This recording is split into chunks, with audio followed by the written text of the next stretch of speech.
Crossover. Oh, killer crossover. Just crossover. It just crossed him over. Nestled another victim to the crossovers. Crossed him up and sit him down. Crossover inspired by nobody. That's true. I powered it today. That's right. By Chris Bruto. Whatever works. Hi, Matt. Hi. How are you? My computer is terrible. Yeah? That's a You gotta bummer. shut it off. Turn it off. I'm going to try something quick. Just keep talking. Go ahead. Well, I haven't really said a whole lot. Yeah. Yep. I'm still a little That echoey. answers my question. All right, perfect.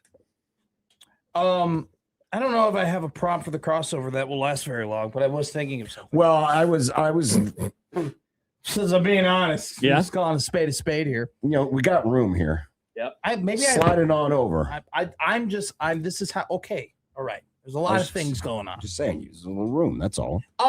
We got some room. We got room. Have you seen? He hasn't. Have you seen this new meme on Instagram and social media where it's like, nobody cares. If I'm like starring in the documentary about this niche thing, and then like they sit down. somebody sits down, they put on a microphone. It's a good meme. It's a great meme. Yeah. Do you have something that you would be the expert of? Like, what would be the documentary that you would be in? Oh, that's a good question. That you think if like Netflix was doing a documentary on this niche thing, they would ask you, Josh Peterson. Josh Peterson getting ready to sit down and talk about Tony Romo fumbling the snap on the field goal. I mean, honestly, and this is cheating a little bit because I did a whole podcast series about it. But if there was a documentary on all the heartbreaking losses for Nebraska football in the last decade, I would definitely be. I'm just saying that would be the one that anybody would want to call me for. But if I am the expert on that. If they did a Scott Frost Netflix documentary, yeah, would you expect a call? No, because I don't feel like they call radio people. It's usually the scribes. Sipple would be on there. Yeah, they wouldn't call radio people. Yeah, they wouldn't. I wouldn't be involved. Well, and they probably wouldn't deal with many people from Omaha. Yeah, they'd talk to Lincoln people. Yeah. Well, you know. Tay says Mike's sounding nice and fresh and crispy this afternoon, boys. Thank you. I think Thank if Tay. you were to show up in a Scott Frost documentary, I would turn into the DiCaprio meme. I would go back. Yeah. All right, hey. I feel like I can talk about that pretty well. I could talk about the Scott Frost era pretty well. Absolutely, you both could. Yeah. I mean, I feel Both like would do a anybody phenomenal who's covered them. Certainly Severe would have to be on it. Well, I mean, I feel like we should be a part of it because we were the leaders in getting him here in the first place. And then the leaders in getting him out. That's true. We were pretty good at it. Do you know about what we did in 2017? Do you know what our show did? Scott Frost against the world? I did not hear about this. Yeah, we had a tournament. Yep. We had a tournament of pick the coach you want, and we had a tournament, but the tournament was to determine who faces Scott Frost in the finals. I think it was Chip Kelly who showed up at the that's terrible. That's awful. What a bad takes radio show. It was a great show. Chip Kelly versus Scott Frost is what the people here wanted. we go. And they say the customer is always right. I believe. Oh yeah, here it is. So Mitch Sherman, in his time with ESPN, he wrote a story about it. Let me see if I can find the excerpt of it. Okay, here we go. Now he just referred to us as a Omaha radio program. Oh wait, no, he said Unsportsmanlike Conduct. This was Mitch Sherman. Oh, thank you, Mitch. He said another Omaha radio program, Mitch, Unsportsmanlike Conduct on KOZN-AM is staging a mock tournament dubbed Scott Frost versus the World, with listeners voting on a 32-person bracket of potential Riley replacements. The winner will face Frost this week in the finals, to which Mitch added, expect the native son to took it in a expect the native son to take it. No, yeah, he was almost writing about it as if it was in the past. Expect the native son took it in a landslide. Nick, can you I just shared my screen. Can you pop this in? Because this is the field. This is the field that we had. Let's do if you could do the field now. So wow, I can't believe that you have this still, John. This is the only thing I saved, though. I don't have the results. Yeah. And we used to have a spreadsheet. I thought we had a spreadsheet of the results, and I didn't look for it, but I couldn't find it right away. Mm-hmm. So we had. No, we had some of these were serious, and some of these obviously were not. We had to come up with 32 names. So it's not like they were all going to be Rice on one of them. So the Nebraska regional was nice. Matt, the Nebraska regional was Well, actually, this was real because Mike Riley was still the coach. Yes, he and had so not if been fired. if you wanted to vote for him, you know, you could have. So in the Nebraska Regional, we had Mike Riley, Craig Bohl, Turner Gill, and Lane Kiffin, who at the time was at Florida Atlantic. Whoa, and Lane Kiffin was in the Nebraska Regional. Oh, my goodness. That's incredible. The Group of 5 Regional, we had Mike Norvell. Whoa. That's insane. Is the Memphis head Ken coach. Niamalatolo, Nice. Chad Morris, and Troy Calhoun. They were all Group of 5 coaches at the time. Fascinating. Then we had what we called the Kelly Miles Regional, where we had Chip Kelly, Les Miles, Charlie Strong, and Jason Candle. Whatever happened to Jason Candle? Believe he ended up getting canned because he got canned. Yeah, nice. Dulled? He never. Oh wait, let's see. He is at UConn. He just got hired Suzuki at just hit a UConn. home run. Oh, hell yeah. It's a say of July is what people are saying. The Hot Coordinators John, can you Regional. scroll down a little bit? We can't see that one on the you can't screen. see that one? There you go. There you go. Now you're Hot Coordinators Regional. Joe Moorhead, Brett Venables, Jeremy Pruitt, Greg Schiano. Whoa. I forgot that Greg Schiano was an assistant. People currently on this list. Well, let's finish. Yeah, I was going to say, let him finish. Let the man finish. To the other cut side now, we called this the unrealistic regional. So these were guys we just assumed they're never going to get the job or take the job. I believe it was more the latter. Gary Patterson, David Shaw, Mark D'Antonio, and Justin Fuente. That's weird because Fuente was the one that I always heard that Moose wanted if it wasn't going to be Scott Frost. In the SEC regional, Kevin Sumlin, Yikes. Brett Bielema, Dan Mullen, and Gus Malzahn. Wow. Then we had a Power 5 regional of Kyle Whittingham, Matt Campbell, Dana Holgerson. No, don't hire him. His red zone offense sucks. And Dave Dorn. And then we had another Power 5 regional, which was Justin Wilcox, Paul Johnson, Dino Babers, and Mike Leach. So bad. R.I.P. All right, so what was your... Leach, didn't Leach make the I believe semis or something? It was him and Chip Kelly that the people were most excited about. Okay. What was your question going How to many be? of these guys are still coaching Power 5 teams? I feel like the number Let's is see. low. Lane Kiffin is. Yeah. Mike Norvell is. Yeah. Not for long. I forget. Is Ken Niamatalolo, is he anywhere right now? I don't even know what he is Where's up to. Coach Ken? I have no idea. All right, so we'll put him in a different bucket right now. Hang on, let me Chip bring Kelly up the is Google not. Les machine. Miles is All not. right. Charlie Strong is not. Jason Candle's at UConn if you want to count them. No. Joe Moorhead, no. Brent Venables, yes. Jeremy Pruitt, no. John, who was the other one in the Schiano, yes. Gary Patterson, no. David Shaw, no. Mark D'Antonio, no. Justin Fuente, no. Real quick, Niamalatolo is at San Jose State. He's the head coach at San Jose Power State. 5. Kevin Sumlin, no. Brett Bielema, yes. Dan Mullen, No. He just He's over. retired. That's true. Wait, No, he's on TV. Gus Malzahn just retired. Well, but retired from coaching. Billy Napier just took the JMU job. Okay. I was about to get confused. Kyle Whittingham, Florida coaches. yes. Matt Campbell, yes. Dana Holgerson, no. Dave Doran. Is Dave Doran's... I think he's. God, he sucks. Is he still over there? I can't stand Dave I Doran. think He's so still over mid. there. All right. He's still at NC still State. at Okay, so that's 8. Justin 9 years Wilcox, no. Paul Johnson, no. Who's I can't tell who the third. Dino Babers. Dino Babers, No. no. And Mike Leach, RIP. So 8 of the 32. This is a terrible field. No, it's not. It was the field at the time. This is 1990. This is 2018. This would not have worked 1990. out. How far back in time are you going? 2018. It was 2018. Mm. I mean, these were The hot names. They were the hot names. okay. So 75% of them ended up failing. Yeah, I guess that's And Mike true. Norvell's Or about to get retired or died. Okay, but one rest in peace. Yeah, I'm just saying. And some of them retired, and some of them got fired in bad circumstances, unceremoniously. like Les Miles. And some of them got hired to jobs. Mike that they're says, isn't going to Mullen at let go. UNLV? Yeah, Mullen hasn't retired. Johnny just coached Calandria. oh, that's You right. were mixing up Florida coaches. You were mixing up. They've Florida had a coaches. lot of them recently. I don't know if you know that. Yeah. You know, as I look at this list, in hindsight, and again, we didn't know if they would have accepted the job if they would have been offered. Mm-hmm. Would Whittingham have been the best pick? Oh, that would have been an incredible hire. That would have been an incredible hire. He kind of got forced out of Utah State or Utah But yeah, at the time, definitely. because he still had Absolutely. good seasons left in him. So would you rather have Whittingham or Kiffin? Kiffin. Yeah, so it would be Kiffin. Kiffin, I think, has a much higher ceiling. Though I think Kyle Whittingham would probably have been more apt to stay at the program longer. Sorry, Kiffin's the choice on that. Kiffin would be the choice, but Kiffin would use Nebraska as a launching pad Correct. for You would something. never feel comfortable I mean, he left Ole Miss even though they were in the playoff. There's no way he stays at Nebraska long term. But let's just say he does use Nebraska. Yeah.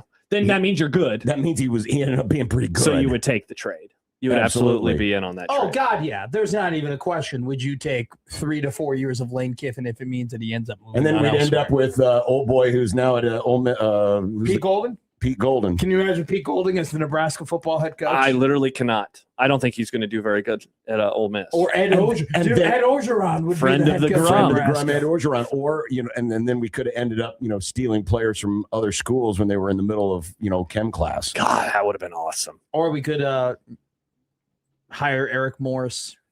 Yeah. I love Eric Morris. Yeah. I'm all over We're talking that. Big 12 Media Days today with Max Olson. I imagine Eric Morris is going to come up in that conversation. I'm mad I put my pamphlet away with all What my pamphlet? notes. Oh, my notes. I write down all my You notes. wait your notes in a pamphlet? Not a pamphlet. It's What on is a, it? Was it? It's on a did the law. Jehovah's I said the wrong Hike word. them offside. All right, I said the wrong word. Oh, you know It what? is a legal pad. I write my notes on a legal pad. I wonder if they still do this, because I did do this to a friend of mine once when we were in college, because the Jehovah's had visited a place that I worked at, and on the back they had a thing you could mail in that says, "Do you know someone that would receive our word?" So I put him down, and his dorm address there at Cather Pound. And a few weeks later, a couple of Jehovah's Witnesses show up at his dorm room Awesome. to ask him about That it. is such a good prank. That is a nice prank. But I thought maybe we could do that for Matt, Oh, that's a great idea. No, so we can have more pamphlets to take notes on. I got pranked one time in college where my buddy found a website where they call you being like, "Hey, we know someone that you were just with contracted an STD. You need to go and wow, get that's a tested." That is mean. And so that happened to me, and I knew exactly what was going on. And you were like, "There's no way that's true because I haven't been with a woman lately." "That's not true. Not true." At the time. It happened to one of my friends in Illinois, and he went to the doctor, and he got he got a test. Yeah, he got Incredible. a test and a shot. Mustache Adam says, "Make sure McMaster cleans his workspace before he leaves today." Yeah, sorry guys. Yeah. Sorry. Did you see my tweet yesterday Yeah, about I your did. I your did. water bottle? Happer brought up a great point. It's Oh. new surroundings, and so I got very used to Definitely. where. No, this is true. I got used to where I would place things around the old studio to make sure that, hey, I'm gonna run into it, so I will throw it away before I leave. But how does that explain how you would come back into the studio once every 2 weeks to grab your wallet or your muff? That's just me being Interesting. forgetful. Okay, so that is when you're forgetful. Yesterday was because of the new surroundings, not I being just don't know forgetful. where to place my stuff in order to make sure that I run into it before I throw it out. I'm a little concerned about this windowsill and how there's going to be all sorts of McMaster treats left behind. Yeah, I think we need to make a rule that nothing goes on this. Excellent. On the Well, ledge. one thing almost cut off his leg during the commercial break. Yeah, and we broke I that great. got cut. I'm actually still hurt right now. Who made that for us, by the way? Do you remember? I don't. The 1620, the metal sign. Probably decades ago. It was just leaning up on here on the sill, and I was. Well, that's what I'm saying. I think we need to put a ban on putting stuff on there because it's going to easily be knocked off. But I got a big butt, so it's I don't It have has a lot nothing of to do with room, your but butt. I'm just saying when I have It's to just- skirt there's by not- these chairs it's and just- my butt hits everything on the sill. It's easy to knock things off of this sill. Hey, Matt, would you like to be a part of your first ever crossover Sports Flash? Sports Flash. Is that a yes? We've never sports flashed in this studio. Hit it, Nick. Sports Flash. Time for an unsportsmanlike conduct sports flash update. Sports Flash. From the Sports Flash Sports Desk. By the way, Saya's home run was 5 minutes ago, so this is a little late. Oh, thank you, John. We know where March Madness opening round games will be played for the next 2 years. Yeah. Other Dayton, as it is being called. Other Dayton. Is it going to be Omaha, Matt? Sports Flash. So hold on. Yeah. This is in addition to Dayton. Yes. Correct. So Dayton is going to be getting more games. Well, they'll have a couple more games, right? Because I think each site will have 6 games now. Probably, Isn't that what yeah. it is? Okay. So in addition to Dayton, we will be Going to Wichita. Wichita. That fits. Thank God. Yes. Thank God it's not coming to Omaha. Perfect place for it. Right there. Fama literally Right says there. the Perfect NCAA place. has Right there. picked Perfect other place. Dayton for the next 2 years. Beautiful. Wichita will serve as the 2027 and Other 2028. propose. Other Dayton. I That is, propose. by the way, Dayton sucks. So it's, I mean, to be called other Dayton is a massive insult. This is my proposal, and I know the Creighton fans in the audience will agree. From henceforth, we shall now refer to Wichita as Other Other Dayton. Other Dayton. Awesome. Got Other him. Dayton. Kenneth says could not be a better fit. I'm gonna tell you right He now. also says Wichita, the Lincoln of Kansas. Okay, stop it. Got him. That's where I live. I know. And sorry, John, you That's live where I in raise my children. you live in Wichita. I do not live in Other Dayton. you live in better Wichita? Is that where you live? You live in other better worse Dayton? Have you ever been to Wichita? I haven't. But I've been to Dayton. I've been to there's- Dayton, Ohio. There is no way that Lincoln is anywhere close to Wichita. I stayed there, John, on my way down to Dallas to go to the Cowboys Seahawks game a decade ago. I Yeah. stayed in Wichita. Not my speed. Yeah. Not my speed. I didn't know what Wichita was until they made the NCAA tournament. That's how just What? a way. Yeah, Wait, so when when did they 2010, 2012, like that. Oh, yeah, And the then whole 2010. when they made the undefeated Final team, Four. yeah. Chicago doesn't know about other cities in the Midwest. I guess We're that's all just fair. all so disconnected. It's all just Chicago, the other big cities. Yeah. You know, I wasn't hearing about Wichita, Kansas until Brady Singer. Speaking of Chicago, I found out I'll be making my way back to your fair city in a couple of months. Have fun. I'm looking forward to Have it. a great time. birthday weekend. My birthday weekend for the third straight year is going to be in Chicago. My dad called me and was like, "Hey, can you take a short weekend? Like, can you come like fly back out here for like a weekend to like hang out?" Do you I was want? I could go spend time with I your was dad. like, I told my dad respectfully, I was like, "I love you. I was just there for a whole week. Okay, I took a whole week off work. You did. You spent Okay. a lot of time with him, didn't you? I spent a ton of time with him. Yeah. I don't need to go back. Wow. at all. I don't want to spend time Um, with my father. Dayton, Ohio is terrible. The best thing about Dayton is the first four tournament and the fact that the campus is actually pretty nice. Everything other than that city I'm not familiar with sucks. Dayton. That city is Never been. dilapidated. It's terrible. I They think got we nothing stopped going. there once for a refueling on a Creighton basketball trip once. You know, and that's it. if you go Yeah, to we the needed gas. if you go to the It was cheaper University there. of Dayton, you go to the University of Dayton. Nice they call it pronunciation. the Dayton bubble. Like What? you're in the bubble. Like because you're only ever on campus. Like you're Mm. only ever eating on campus. You're only ever like Is that or hanging out on campus and all is that. the town that Yes. reprehensible And- that you and- want to stay on campus? And basically they have like all these streets that are on campus that are like houses that you live on. Yeah. Like the streets that you have houses are on campus. Uh-huh. And so those are like the party streets. It's like Lowe's is like one of the party streets, and there's like two other ones. And so it's like, and the bars like aren't that far away from campus, but like you can drink on campus too. So everybody just stays on campus all the time because the city is that crappy. Mm. My brother went there and my mom went there. Yeah. So that's how I know all I'll about never this. be there. They have a liquor store called the Deli. Yeah. The reason why it's called the Deli is because it used to be called something else, and the parents would know on the credit card statements that you were buying from the liquor store. So now they call it the Deli, That's a good idea. and the credit card Oh, statement comes wow. through as the Deli. That's pretty And good. so it's just you're getting a lot of sandwiches. And that's so some that's some next level thinking. parents never know, especially the ones who are like out of the loop, like out of state parents who don't know what's going There'll on. be some other good like the grocery. Yeah. well, yeah. there's that joke Or at the be- library. There's the joke at the Yeah, beginning. but that'd be too obvious. Like, Yeah, why would you spend so much money at the library? There's Yeah. that joke at the beginning of Superbad when the Jonah Hill character is trying to subscribe to a specific kind of website, and he is thinking about his parents seeing his credit card statement. And so the other character says, "What about Perfect 10? Maybe they think it's a bowling website."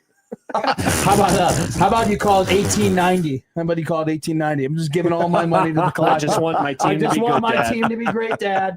Just be proud of me. Look. Yeah, but I think the first thing that would tip off Dad isn't that the place that's run by Matt Davison? I don't trust this.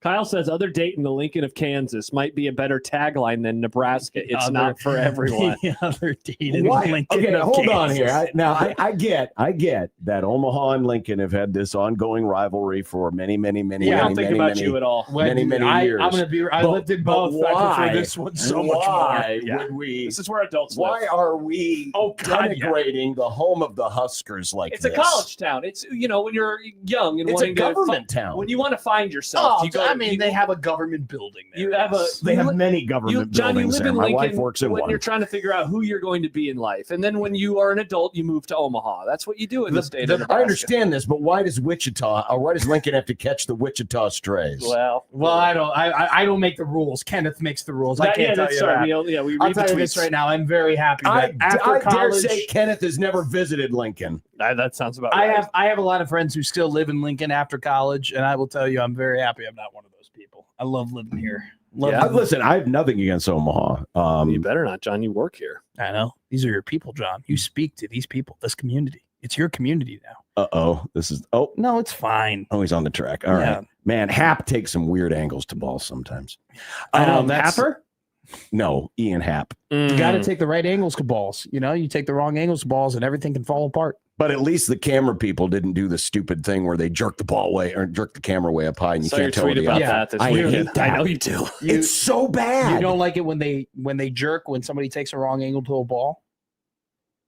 No, I don't like it. Don't acknowledge him, John. I don't like it when they do That's this. good stuff. This is good stuff. That was not good guys, stuff. It's good way stuff. too Guys, it's good stuff. No, low-hanging fruit there. The Well, lowest. you know It's what? on the ground. I hate the saying low-hanging fruit. Why? Because it's you're just often into it? Well, I mean, it's right there. Why are you getting mad at me for taking the low-hanging All right, fruit? back- It's the back- obvious thing. Back to the rivalry. Prison Matt says, you guys realize Omaha is maybe a tier 7 city, right?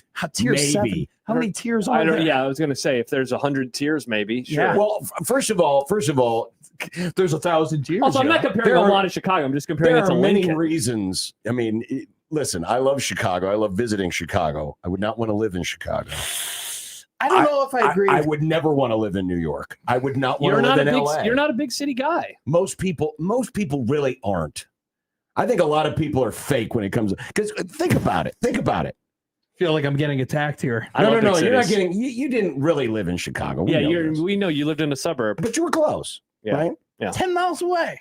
I know. I'm right there. But what I could go to the Nederlander whenever I wanted. I'm just saying, living in a way too big city is very overrated because you can still do a lot of the same things you can do in a big city that you can do here. And most of the time, I mean, how many New Yorkers are going to a Broadway show every week? 0. Well, that's not why I would want to live in New York. I respect. Why would you want to live in New York? Walkability. Everything is walking. Like, that'd be cool. And I do like the idea of public transit, I love the idea of just hopping it, not having to own a car, hopping in the train. I think that sounds sweet. I respectfully. Yeah, but you're paying through the nose to live there. No, you're but For my all of salary, that. you figure your salary is, going to rise as well. It depends. If you're in a really big city, there's a lot of offshoots that you can live at, and there definitely is a hierarchy between what are the nicer parts and what are the worst. Like my parts. brother, he lives in like a mile away from Wrigley Field, and like whenever I go visit him, Well, it's yeah, cool that's because different. I leave his place. If you could Wrigleyville- tell me I lived a while away from That's the Wrigley thing, though. Field, It's But like you guys- they you live guys- like you 3 guys- blocks away from the lake. You guys both right now could afford to live in Wrigleyville. You could. Yeah. Yeah. Oh, That yeah. sounds cool. Absolutely. I'd have to do. Could Yes, I do you my? could. Could I do my show from? You could. I'm telling you right now, you can. I've heard about some of the prices in that neighborhood. But there are some prices that aren't that bad. You could. I'm telling you right now. If your whole Is this- family moved, you could live in Wrigleyville. Is this like renting someone's basement? Well, you probably. I don't know if you could buy a house. I don't know what the that's I was housing gonna prices say. are. That's But what I you was gonna could. say. Maybe it's more so pointed at Josh. Josh would do great in Wrigleyville. Josh Oh. is the quintessential Wrigleyville man. What does that mean? Because You like to run. Hell yeah. You like to bike. You like to I exercise. don't like to bike. There's a lot of really good bars around that you can go to. Ooh. There's even some nice little small ones that you can be real calm. You're right by the baseball stadium. You can go there when you want. You got the beard. You're skinny. Like that's what the people in All right. Wrigleyville are all Sounds about. great to me. You're a hustler. There are people who will hustle and make more money doing things by just living close to the stadium, whether it's Yeah. renting out their parking spots or sounds great. all that stuff. You do that. You're quintessential Wrigleyville man. I envision you'd be you're more Lake Forest. You'd be a great guy in Lake Forest. I don't know You what do well. that means. It's like suburbia. It's very Oh, yeah, suburbia. that's Think different. Gretna of Chicago. Oh, a long street that takes forever to drive. No. It's more of a highway that always gets backed up. Here's a take for there's you. no way I could do that. The Don't street- you do that a lot already when street- you leave here? How long does it take you to get back to Lincoln at Hour 6 o'clock? 15. Hour 10. Do you hit any traffic consistently? The beginning and the end of the I drive. mean, the interstate. I don't think it's any worse than Lake Forest to downtown. I don't think it would be that bad. I don't think it's nearly as bad as you think. As often as I have driven through Chicago, it's pretty bad compared to what But the you can- I-80 is. you can, but you're going north. You're not going through. You're going north. I see what you're Right. saying. If you're going through Chicago, you're screwed. But if you're going north, you just dip in and dip out. Yeah. President Matt goes, I don't live in Dayton, but Omaha and Dayton are closer than Omaha and any city anyone has heard of. What? I read that wrong. Mm. I don't live in Dayton, but Omaha and Dayton are closer than Omaha and any city anyone has heard of. I disagree with that. Dayton sucks. Okay, that's ridiculous. Dayton sucks and Omaha's awesome. Yeah, I like Omaha. Go Omaha. There you go. Can I try The something else really quick, self-loathing that guys? some people have about our Let Nick try the thing that's not going to work again this time. Let me see if it'll work. Indeed it was. Indeed it was. You fixed it? Nope. Yeah, he didn't Didn't fix fix it. the thing. Thought I did. All right. Okay. Well, Well. I'm learning. Yep. So Nick is just experimenting with different things to see Mhm. what works. There's obviously something that's not hooked up correctly, but we'll get there. It's only day two. It's a slow It's only day process. two. I It's a love that I slow walked climb. into the studio today and I Yeah. could hear the air conditioning. Yeah. Oh, that's nice, especially with the rest of the building You could right just hear it just absolutely revving. Mm. Oh, it's great. Kenneth writes, we have Phenomenal. lost the plot. This whole segment was about pooping on Lincoln. Yeah, why are we debating if Omaha's Chicago? Nobody, not. Nobody We're not. said, yeah, We except for didn't Prison Matt. He's just like, Omaha's not as good as Chicago. Duh, nobody cares. We wanted to crap on Lincoln. Yeah, I mean, Again, I why didn't would you really want live to in crap Lincoln, on the though. home of the I lived in Oscars? the So did on the I. campus. I was in college Lincoln really changed when you turned 21. I didn't really like going to Nebraska until you go to 21. bars. Yeah. Yeah, my favorite years were after I turned 21. Well, I think you could probably say that about just about any college guess that's experience. true. Nah, not really. There are some do you colleges. mean? There are some colleges you do not have to be 21 in order to go to the bars and have a good time. There are So you're absolutely saying- across So America. you're saying Lincoln's bars are more of a Gestapo when it comes to enforcing the age limit? Yeah, Under. Is that true? yeah. Oh, I yeah. never had a fake ID. I was afraid. Designated They Hitler. I was afraid of that. They will be very strict if you don't know somebody. If you know people, you could finagle your way in. Well, but good if for you them. They're don't, trying to keep their liquor license and stay in business. Yeah, No, that's absolutely. important, Matt. Good for them. I'm not saying that's a bad thing. I had a friend who looked exactly like his older brother, and his older brother gave him his ID, and then he would use that to buy people beer when Yeah. he was like 19. I swear to God, they looked exactly alike. That's I'm not going to say who this person is, though, because fraud. that would be doxing him. I don't think he'd get in trouble. That was like 20 years ago now. Yeah, I think the Yeah, statute of you're limitations. I'm safe. still not going to say his Yeah, name. just though. say his name though. That'd be great. That'd be fun. Yeah, I'm not going to say his name. Wow, they're doing Josh Peterson for housing felons. No, Just I absolutely didn't incredible. house him. I just knew him. Josh I'm a Peterson friend. for defending felons. Just a friend. Just a great friend. I think that some people can outgrow Lincoln. I think I personally outgrew Yeah, for Lincoln. sure. That's I why I was don't just live like, I was good. Now I can get great So- sandwiches whenever I want. I mean, okay. So what we're really talking about here, the difference is Food. The food here is food way scene. better. And the The food food scene scene here is so much better, I John. would- It's I would unbelievable. Not even close. I would they agree. have agree. sandwiches and sausage in Lincoln, and over here I can get Dan's Thai. I can get Irish food. I can get pizza. I can I get won't sushi. disagree. I can get shucks. I can get all that stuff. I won't disagree. Back there, it was Misty's, and that was just about it. Okay, Misty's was in Havelock. I wasn't so- going to Green Gateau. I wasn't going to Dish. I wasn't going to the fancy restaurants. I was Oh, eating yeah. at Pickleman's Well, there's the Wendy's. Don't forget about Wendy's or downtown. the Arby's. What's the Oh, yeah. what's That the Wendy's is what's one of the worst gyros run place Wendy's I've ever been to in downtown? my. Well, which one? There's 5 of them. That's all you can get there. There's the Sultan's Kite. There's Alibaba. There's Gourmet Grill. There's Pita and Naan. They're all in like a Wow, 4. they're all in like a 3 I didn't block. realize we were so pita pilled in Lincoln. They're so Pita built in Lincoln. Euros See, are pretty good, though. I very rarely go downtown. I try to Why avoid it. would you? I'll be in Lincoln on Friday. Do you want to get a drink with me? No. John doesn't go I'm out to doing a drinks. radio show. Getting John to go to steak dinner a few weeks ago was like the craziest thing I've seen at the station in years. What do you mean crazy? What was so You crazy? never. about Last it? time I think we went out with you after work was like Stibbs' goodbye party, and that was 5 years ago. Okay, but none of these things that I've allegedly missed was a free steak dinner. I guess that's true. Sometimes you do have to spend your own money on get-togethers, John. That is required sometimes. Buy a couple beers yourself. Use your own money that you've earned. I do buy my own yeah, in beers. your fridge at home. At I know. home. Yeah. John And it's Bishop's favorite delicious. beer is a free one. Mm, Also, some of us would have to drive an hour back. now that's fair. I wouldn't want to do that. That's a pain in the ass. Yeah, that sounds pretty. John terrible. Bishop's second favorite beer is the one with my slop. Mm. Stay tuned for what's for dinner. See, I don't. The Lincoln food scene doesn't bother me as much because I don't eat slop. Sindelar, you eat Abelardos. Sindelar says John drinks free as long as I'm around. There you go. All right, so let's just get with Sindelar. A new father, though. I don't think Sindelar is going to be going out and having drinks very often. I never soon. ate more fast food in my life than when I was at Lincoln.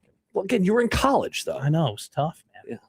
That's life. Why wouldn't you eat fast food in I know. college? I love my life now, though. I Yeah, love you have money. You have a job. You know, these last 2 years, the year and a half now living here, I've discovered how much I just love sitting at a restaurant. It's nice. It's great. Yeah. It's awesome. Quite enjoyable. I just love sitting down at a restaurant, man. Mhm. You know, no one but you. No one's gonna bother you. You know. All right, one more time, please. One more time, what? He's going to do his test. What a Indeed it was. Indeed it was. That didn't work. I don't work at all. All right. All right, cool. Nick.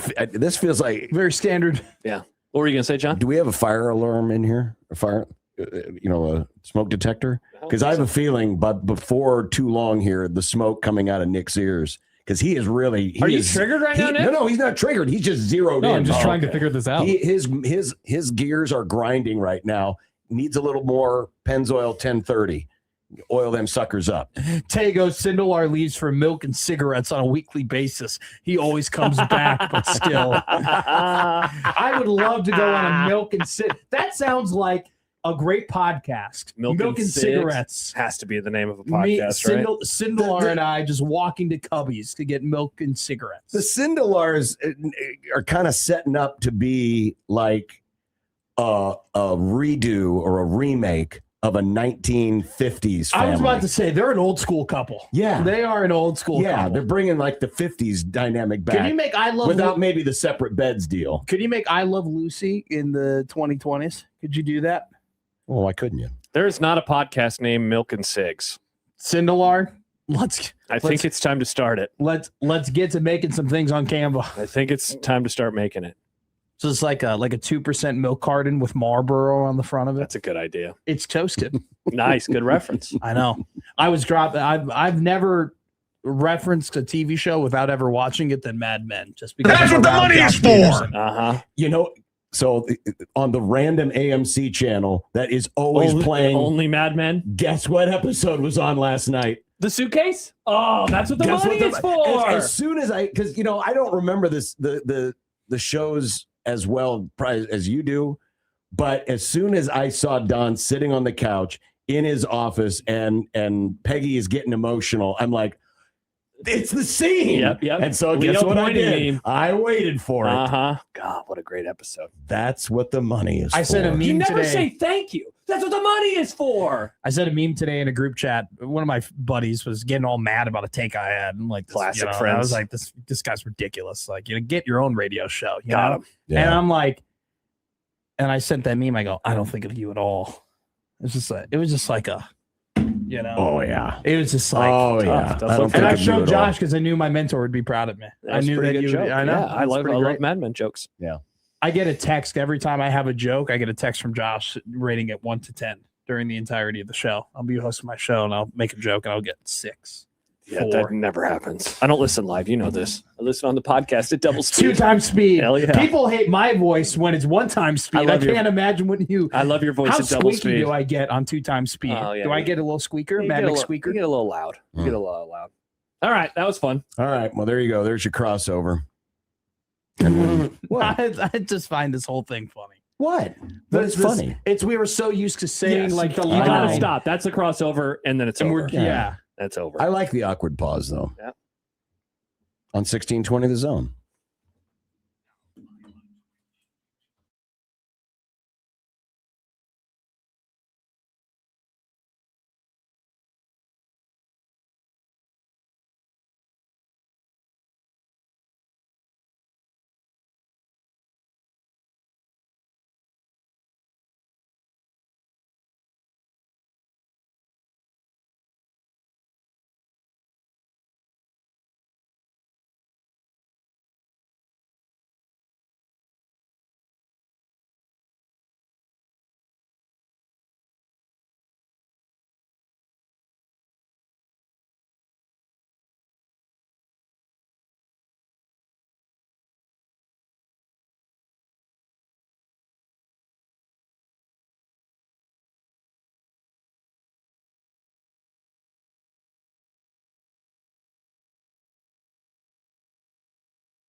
trafficked every day in the United States.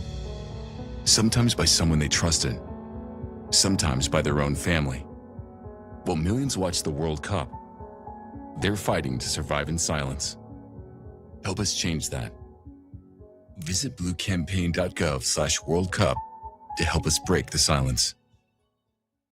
DraftKings is live in all 50 states. Yes, that means you, Nebraska. Win or go home. That's it. That's the World Cup knockout round, and DraftKings has you covered for every single match. The DraftKings app is now live in Nebraska, so whether you're catching the early kickoff before work or the late match at the bar, you're in on every minute, every match, every moment, all in one app. Right here in Nebraska, the world's biggest stage is in the palm of your hand. New DraftKings customers sign up with code 1620. Spend $5 to get $200 in total rewards over 21 days. That's code 1620 in partnership with DraftKings. The crown is yours. Event trading offered by DraftKings Predictions, a CFTC registered introducing broker. Trading involves risk of loss. Market availability varies.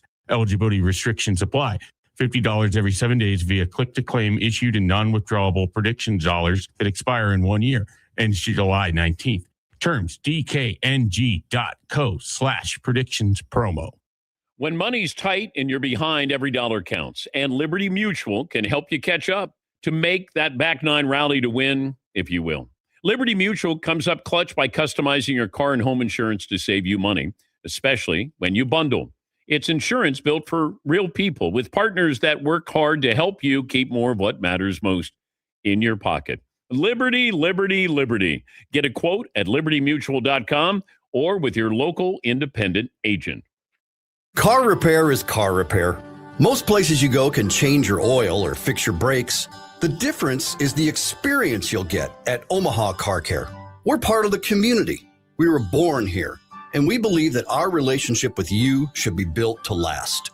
We're going to consult you, not sell you. We're going to give you a free loaner car.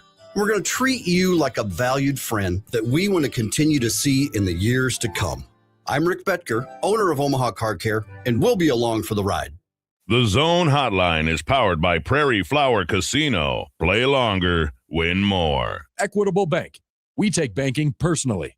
EquitableOnline.com. The annual Lindley Clothing Summer Sale is on now. This is the biggest sale of the year. Save up to 75% off all summer wear. Shorts, shirts, shoes, golf wear, slacks, suits, sport coats, and more. Lindley Clothing, 132nd, just north of Dodge. Hurry in.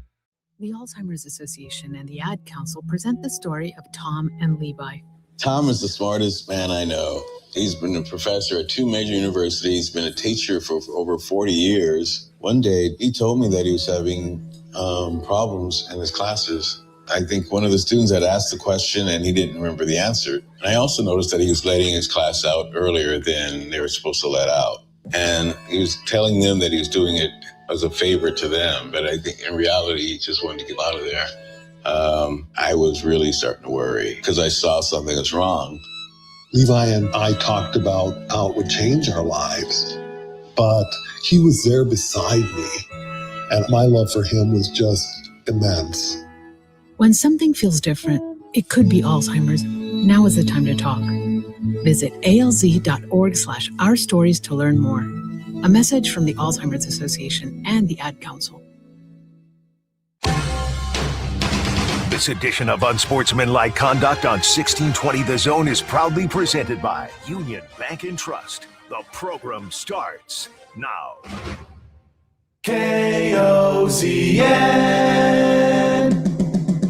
Unsportsmanlike conduct on 1620 The Zone. Husker Athletics, Creighton, and yes, UNO. Don't miss a moment, they'll give you your fix. They're on every day from 2 until 6. Spend your afternoons with John, Josh, and Nick.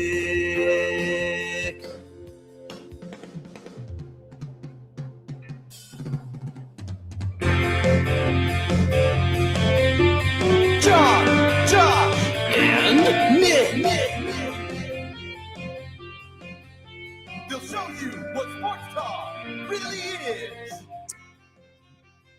So if we can just find a way to cover these buttons, because I'm still used to seeing the buttons in the table. But sorry, I'm not.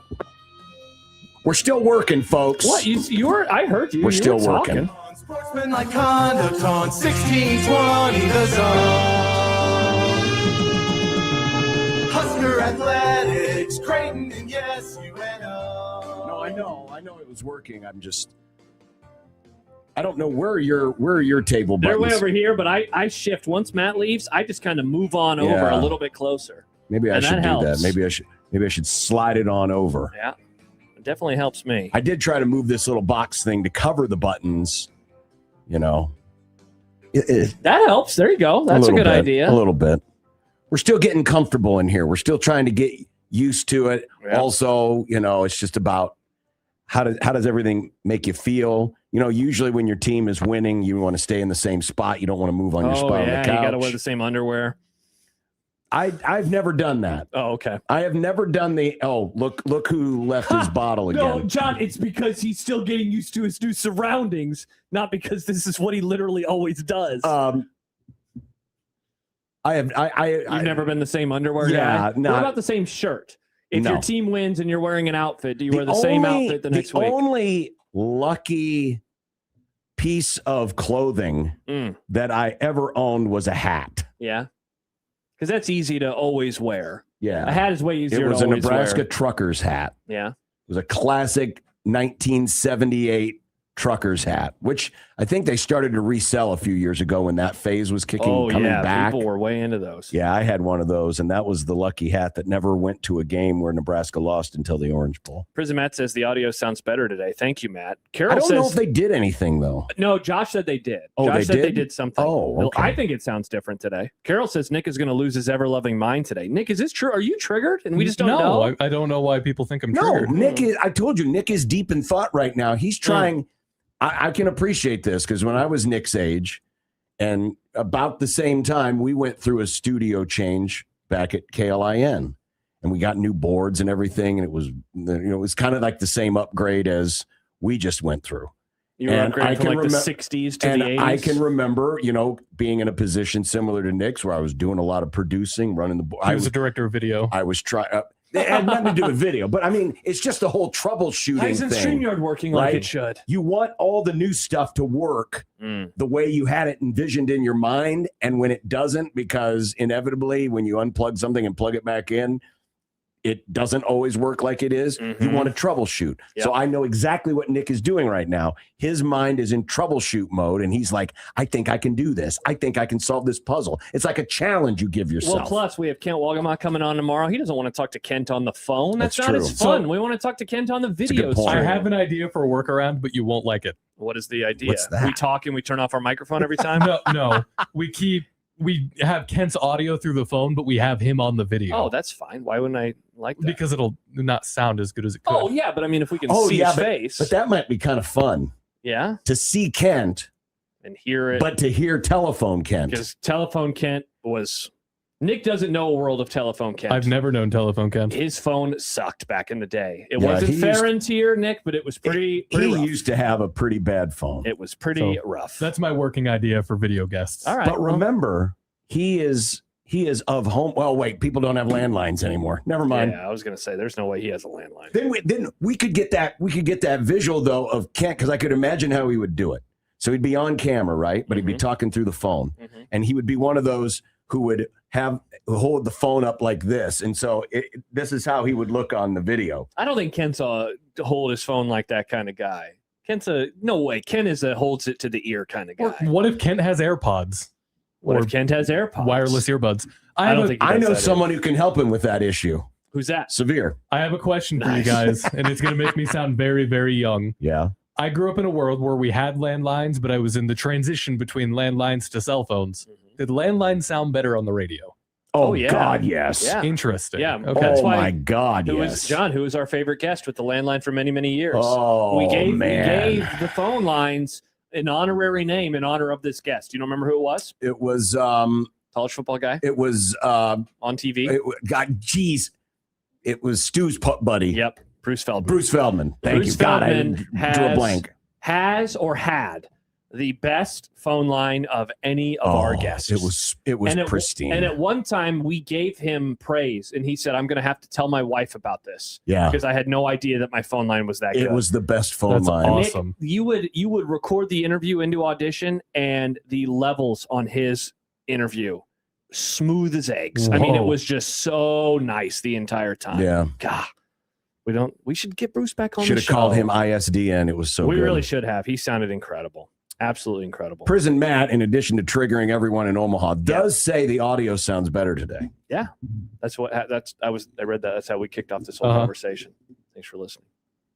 Oh, I thought you said the audio No, Prison sounds Matt better. said the audio sounds better. I do think the audio sounds better today. It's hard to tell. I think you sound great. I think mine still has kind of the echo a little bit, or like the wide berth, if you will. That's just my Because I beautiful. noticed That's just my beautiful voice. I noticed it this morning with. See, I'm going to try to do it like this. I noticed it today with Happer and Michael, because Michael was sitting there. Happer and I thought, Oh, I know Michael was sitting here because the chair was Yeah. lofted into the atmosphere. all the way into the sky. I didn't realize Michael was I got to sit high guy. I didn't realize that either. Maybe you got that from Damon back in the day.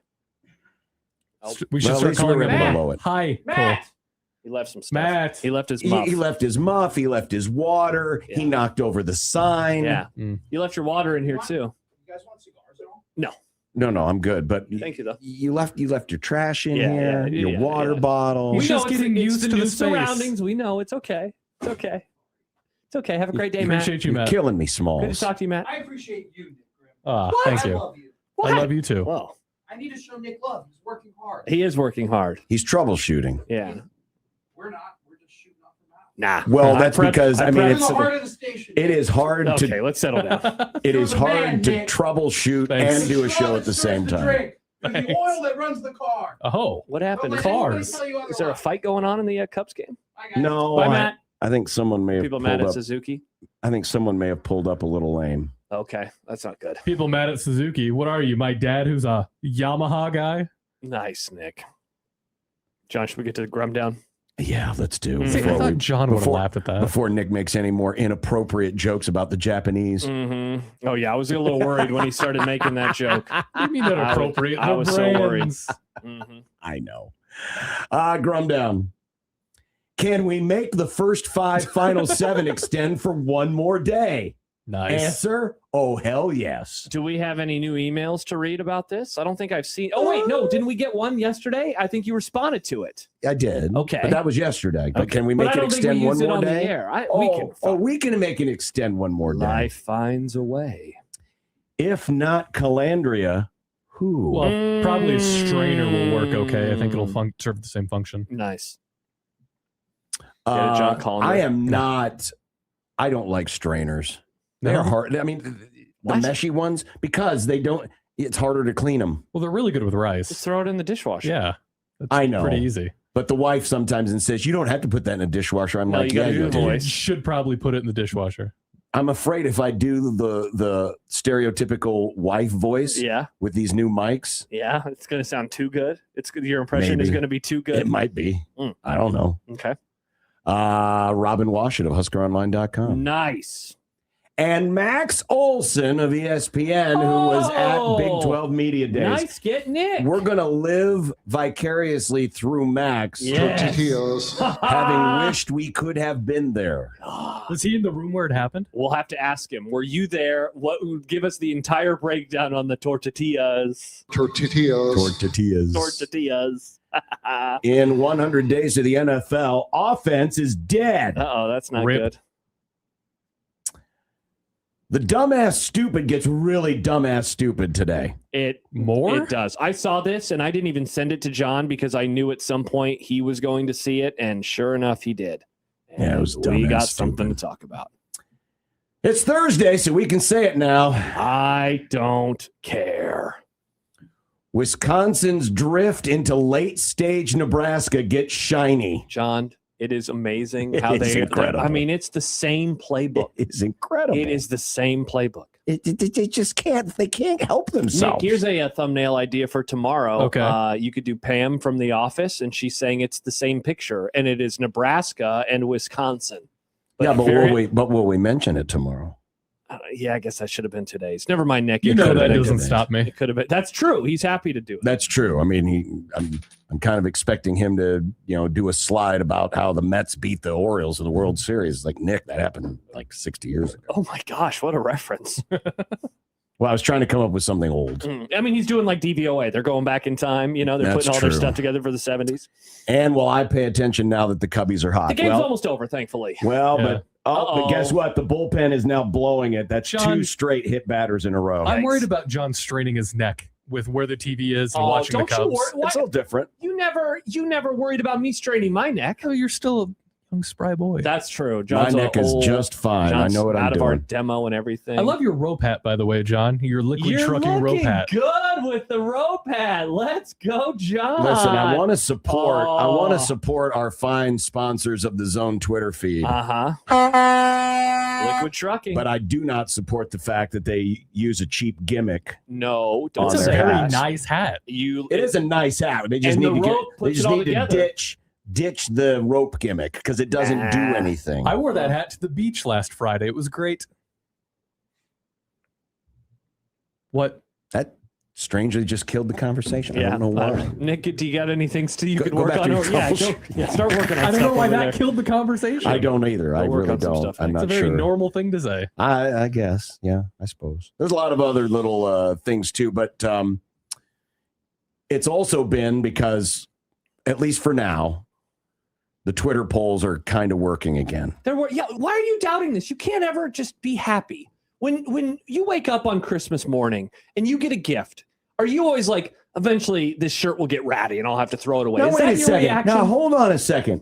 As the people in this room who have trashed Twitter X, because it's terrible. It's the worst. And It now used to be you're better. criticizing me for having my doubts as to whether or not the fix of the Twitter polls is lasting. Yeah, because So you're criticizing me for doing the same thing that you would normally do. This is again about you as a human being. It's not me as a human being. I'm just saying they got it fixed for now. Yeah, but there was a tone. I told you the other day, I was like, wow, look at this. We're getting votes again. And you go, yeah, but how long is that going to last? But again, that's how you Exactly. That's how you exist How in long life. is it going to last? Well, hopefully through phase 4 at the very least. I just want it to last. Can we get to phase 4 of the poll question and then I'm fine? I'm on John's side here, actually. I mean, yeah, it will of course fall apart eventually, but let's just be positive for once. Can't you be positive? I You're always was so positive. negative. What are you talking boy. about? I'm never I am negative. positive on this friend of the program, Joe, who sent us a question into the Equitable Bank Zone inbox.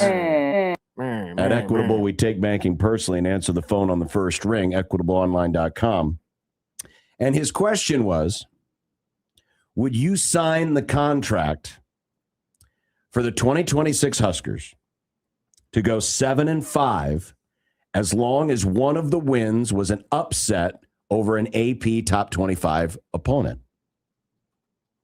So we asked you the question, yes or no. Would you sign the contract 7-5, but at least one of the wins is against an AP top 25 opponent? That's pretty sweet. Could be Iowa. Could be Ohio State. Could be any of them. Could be Oregon. It's just it's not so much Could be Indiana. It's not so much who it happens against. It's that they It's finally that it would do it. finally do it, and so Rule would get the monkey off of his back because famously he's got a streak that goes back as long as Nebraska's almost. Yeah. Nebraska's streak obviously goes back 10 years. But then the negative of this is they only go 7-5. Right. So you're trading a good with the kind of a mid. This is a classic door number 1, door number 2. Do you sign on the dotted line or do you play out the string? Do you sign on the dotted line? Excellent question. 74% said yes. Great voters. 74% said they would sign on the dotted line for 7-5. Excellent. If one of the wins was over an AP top 25 opponent. We got some interesting response. A few folks saying, no, but if you make it 8-4, I'll sign. It's like, no. That's not the question. That's not the question. That's why this is a good question, because you have to decide on, the Cubs are blowing it. Yeah, this sucks. You have to decide on, safe. You have to decide on a little bit of good with a little bit of bad. That's what makes this a fun question. If it was 8-4, everybody would pick yes. And that's not fun. And oh, by the way, if Nebraska does go 8-4, it would almost have to guarantee that they would end their streak against the top 25. So it kind of defeats the whole purpose of the question. Correct. That's why you have to make a choice. Mm-hmm. It's 7-5, but you get a ranked win. Or it's, nope, not for me. I'll play it out. I'll try for 8-4. And there were some folks who were like, man, you guys are wimps. Can't believe you're settling. It's like, listen. Interesting. There's a lot of people that, I mean, right now, there's a lot of people that might just forget about the qualifier of the ranked win. 7 wins, sign me up. Because there's a lot of people that think 6 is going to be hard to get. Mm-hmm. Some people might be picking them to go 5 and 7. Oh, you were nodding your head to the middle of the screen where Nick is on our YouTube Yes, stream. Good job by you, John. Exactly what I was doing. Excellent work. Way to know your surroundings. Exactly what I was doing. So, yeah, that's what makes this an interesting question. Great question, Joe. Mm-hmm. Thank you for that. It's the poll question. Go vote now. Liquid Trucking Zone Twitter feed. Liquid Trucking. They're great at hauling your stuff. And great at making hats. Don't downgrade them for the rope. It's a great rope. 402-951-1620 Prairie Flower Casino Zone hotline. We asked the question, can we make first 5, final 7 last another day? Are we doing it next segment? Oh, yeah. All right, let's do it. Because I thought of something else when I was on my walk last night as I was trying to beat the rain. Oh. So glad to have you with us. Day 2 in the new digs, 1620 The Zone. Live from the Host Coffee Studio, this is 1620 The Zone. Imagine if the people who work at your bank were neighbors who could help with a home loan. Congratulations, you're approved. Or friends who love to shop local. Have a good one. At UBT, who you work with matters just as much as what you're working toward.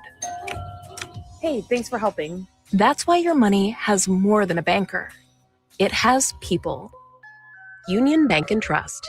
Equal housing lender. Member FDIC. News Talk 1290 Coil is your radio home for the 8-time league champion Omaha Storm Chasers, a proud AAA affiliate of the Kansas City Royals since 1969. Tune in for every pitch of the 2026 Storm Chasers season at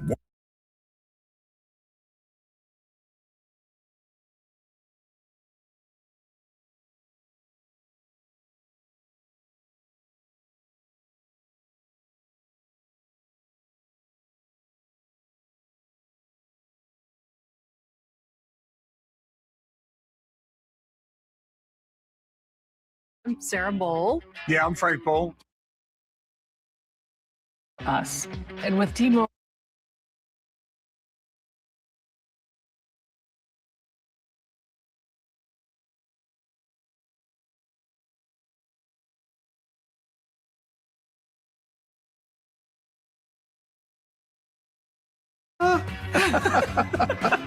If you want simplicity, coverage, reliability, you want the whole package.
What?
Are we testing something here, Nick? Yes, I'd like to. All right, let's. This actually buys me a little bit of time because I was going to try to get one of your blessed reads in.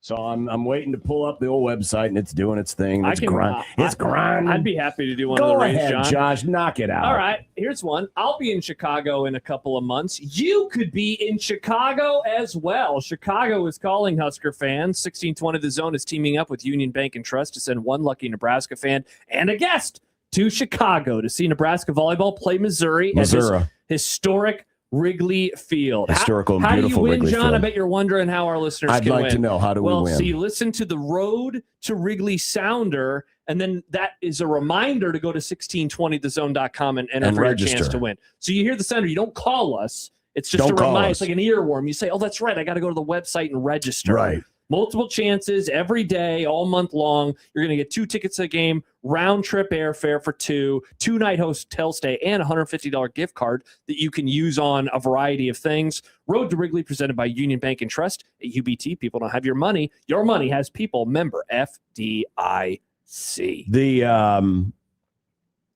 The sounder, should be something from Harry Carey, but it's not. It's someone No, faking it is. No, it is Harry Carey. No, that's not Harry. It's That's my Harry Carey. That is not your Harry Carey. my There's Harry only Carey. one Harry Carey. It's my Harry Carey. Hi, everybody. Harry Carey here. I thought we should have used. Remember when we played back the awkward 30 seconds where he's laughing hysterically at the Didn't work. at the well-endowed woman in the stands, because that's what they did back in the day. That should have been the drop. That was amazing. Hey, you're trying to get me into trouble. Here's a comment, John, that will lead right into our 4th consecutive day of first 5 versus last 7. Yep. I guess kind of. Theo says, did you guys hear Sipple talking 3-9 possibility on McMaster's show? I did. He was on with Matt earlier today. I don't know why Matt's getting all the love for this. Sipple said the same thing on our show on Tuesday. He's a pretty negative guy.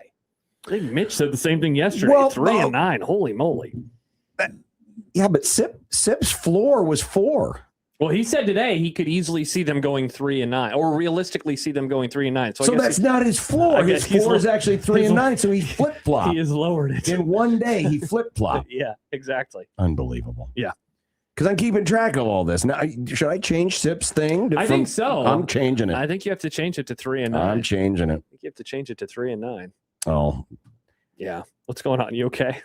No, sometimes the number lock just decides not to be on. Yeah. You gotta click the number lock on. Well, I do. I usually default. In fact, if I could tell this computer, I always want number lock on. No matter what you say, no matter what you do, number lock is on. Do it. Doug Ido says Sip also said he was leaning in at 9 wins. No, he didn't. Sipple has said for months he is a 7-5 guy. Yeah. But I believe his ceiling is 9. So he's kind of like Mitch. Mitch had quite the wide berth when we talked to him yesterday. Well, now Sip has quite the wide berth because he he also is a 3-9, 9-3 guy. I don't like you guys talking about Sip's births. There's a lot of births. So I was on my walk yesterday, again, trying to beat the rain. And did you? Yes, I did. Nice. Congrats. I'm trying. I'm sorry. Yeah, it's not working. I know. If Nebraska does start 5-0, then anything less than 8-4 has to be considered disappointing, doesn't it? Because think about it. If they go 5-0, yeah, and but then they don't reach 8-4, that means bare minimum they're going 2-5 over their last 7. Which is kind of it's a similar finish to last year and the year before that. Yeah. Where it was a stumble and bumble to the finish line. Yeah, there was a comment a few minutes ago from Mustache Adam, and this goes back to your poll question about would you take 7-5 if it meant that they had a ranked win. He says, I'd understand the folks who wouldn't think that 7 wins this year would be objectively progress against this schedule. 7 wins, including a win versus an AP top 25 win, would be progress. Now, that's not the question that we're discussing right now. You're saying 5-0 and then a 2-5 finish. Right. I mean, it would very much fit the way that the last couple of seasons have unfolded. And so that would be really frustrating. Without knowing who the win is against or who the wins are against, I can't totally say. I know that I'll speak for myself. I view them as a 5-7 football team right now. 7-5 would be 2 wins better than I expect them to be. A 5-0 start, though, would match my number by the time October is. I mean, the sun is still setting after we leave the office when they would get to 5 wins. And so It's hard. It's definitely hard to imagine thinking, oh my gosh, they're 5-0. They're off to this great start. And then they stumble and you leave into the offseason in a good place mentally. I just can't imagine that is the case because I've seen it around here. It happened last year. It started 6-2, which is the best record through 8 games in almost a decade since 2016, which is basically where every good stat goes back to. Correct. First time since 2016. And John, they started 6-2. Were you feeling good at the end of the season? No. Was I feeling good at the end of the season? No. Was the fans? And now feel the vibes. I know. Of course not. Yeah, and so I'm guessing it would be very similar if it was a 5-0 start with a 2-5. So, the answer almost has to be yes, doesn't it? If they start 5-0, and even if they finish 7-5, that's only 2-5. That's only 2-5 down the stretch. And I know and it's it means a tough you're half under of the 500 schedule. again in conference. Yes. It would have to be considered a disappointment. Which is why, in a weird way. So I'm with you. For the record, I'm with you. It wouldn't be good. That's why I have not been a fan of this schedule. And I'm putting it all together. Obviously, I wasn't a fan of dumping the Tennessee game because I think Nebraska needs to have but forget about that. Forget about that. But when the Big Ten schedule came out, that's why I was hoping that one of those 3 big dogs, Indiana, Ohio State, Oregon, would have been in either slot 4 or 5 in game 4 or game 5. Probably preferably game 4. Because you're coming off of what you would think to be 3 wins, and you jump right in. Because you want a balanced schedule. So in the event you have a 7-5 type season, there's still an opportunity in there where you can feel like at the end you have some momentum. Versus what could, it could be a scenario, and we've talked about it obviously all this week. The 5-0 start, the 1-6 finish. If that were to take place, and I'm not saying it will, but if that were to take place, the vibes would be not great. No, it would be an extension of what we've gone through this past this off season so far, and it'd just be more of the same. Because as we know, not all 7-5 seasons or 9-3 seasons or whatever, they're not all created equal. But what would be nice, because this is something that has not happened under Matt Rule, is a good finish.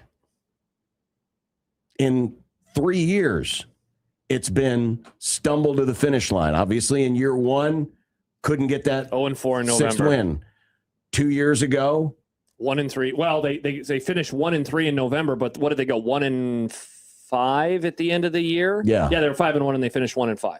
And then last year they were 6-2, and in the regular season they finished 1-3. Right, but then you throw in the bowl game and it's 1-4, and a couple of the losses were really, really, really ugly. Yeah, and who knows? Maybe is it possible a 5-0 start could result in a 7-5 season? But dare I say, for fear of rekindling the past, what if they lost close down the stretch versus the end of last year where they got skunked by Iowa, skunked by Penn State, skunked by Utah? Yeah. Sure. I leave the door open to that.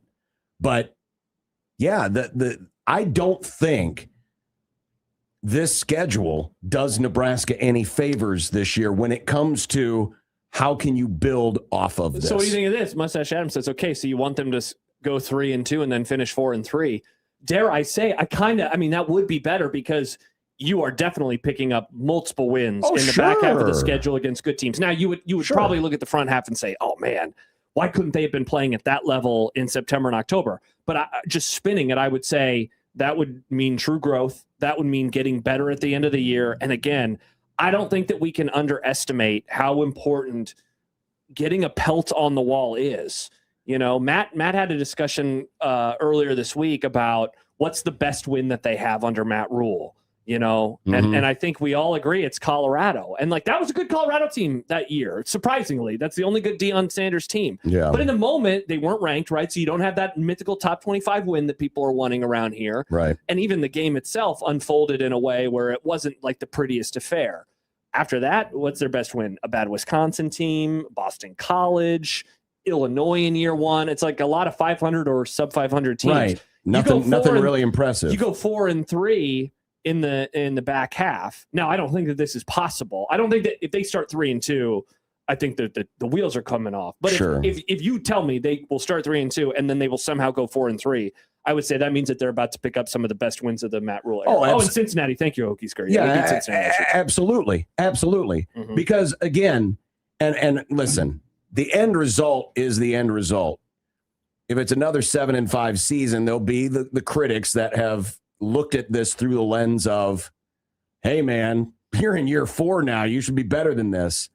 But as we know, that contract extension completely skewed the timeline because it's given Rule a lot longer leash.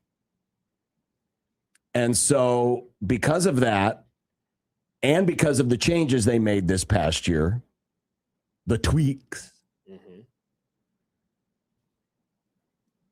I mean, it would have been really, really, really fascinating to see, let's just pretend that the contract extension, the whole Penn State falderall, none of that happened. And so he's entering this season with 5 years left on his deal? Yeah, he's still under his original deal. But the same season plays out. We just take all the Penn State noise and the contract extension and throw them to the wayside. I think we're having a much different conversation right now. Well, not just the conversation, but I wonder how the offseason would have gone in terms of the changes that they made. Oh, like if they would have felt would they have made the same changes? Would Rule have been pressured to keep a Mike Eckler and give him what he wants? Would he have felt his own pressure, or like from just powers that be? I mean, because, and I know he calls them tweaks. They're obviously not tweaks. It was a pretty big reset. Yeah. Dylan leaving. Would they have tried harder to keep Dylan? So you're basically what you're theorizing is that because there is less pressure on this season, it's only internal pressure that he felt more comfortable to make any of these moves. Right. I think he had a little more leeway. His back doesn't feel like it's up against the He had a wall. little bit more leeway to make some pretty big adjustments and be willing to easily move on from a 5-star quarterback. It just would have been fascinating to see how things would have played out. It definitely Maybe they would yeah. have played out very similarly. Yeah, Who knows? You would but hope. I think it would have been different. You would hope that it would have played out the same way, because I think it would have been different. They made moves in years 1 and 2, after years 1 and 2, you know, and it's not like he was under any fire in those years, and he was able to do those things. So maybe he's just able to do it all over again. And so to bring it all the way back around, going back to Mustache Adams' point, yeah, if you could kind of make this season, assuming that the record is 7-5, if you could make this season feel like the end of 2018, as close as you can. Obviously, I'm not saying they're going to win all their games or whatever, but if you can make it kind of feel that way, I think, the next off season and the potential momentum that is built is a lot better. It's a lot better than the alternative. Than a 7-5 of front-loaded wins, back-loaded losses. I think that that's inarguable, even if it's very unlikely to happen that way, because how can you lose 2 of the first 5 and then somehow win 4 of the last 7? I think everybody would agree. Yeah, with that. I mean, in a realistic world, maybe it's not possible. But it's July, and so you're trying to find, all sorts of things to talk about. So we asked the question in a week where we have focused on Huskers' first 5 Final 7. If Nebraska starts 5-0, will anything less than an 8-4 regular season be a disappointment? It would mean a 2-5 or worse finish. 35% say the season would be a small disappointment. 32% say it would be a major disappointment. 18% would say not all that disappointing. And 16% said my apathy goes into overdrive. So if you combine any levels of disappointment and apathy, What was that, like 85 it's something? 82 to 18. 82 to 18. Yeah. Essentially. So it fits in with a lot of the other stuff that we've done this week. Jeremy says nothing would be different. Yeah, it would feel like Groundhog Day all over again. Sure it would. You know?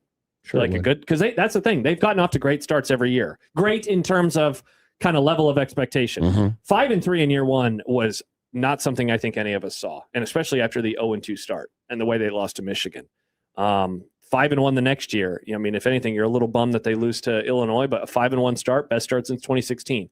Last year, again, they were what, 5-1? They were 6-2. Like, it had the bad loss to Minnesota, but still, they have made these incremental levels of progress in months 1 and 2 of the season.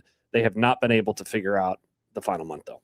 Wazoo adds 4.3% say, what time do the girls play? Oh, listen for the drop. Listen for the drop. I would say this, Wazoo. I think right now a lot of people are constantly saying, what time do the girls play? Hi, everybody. Harry Carey here. Oh, head to the Zone website to find out what time the girls play.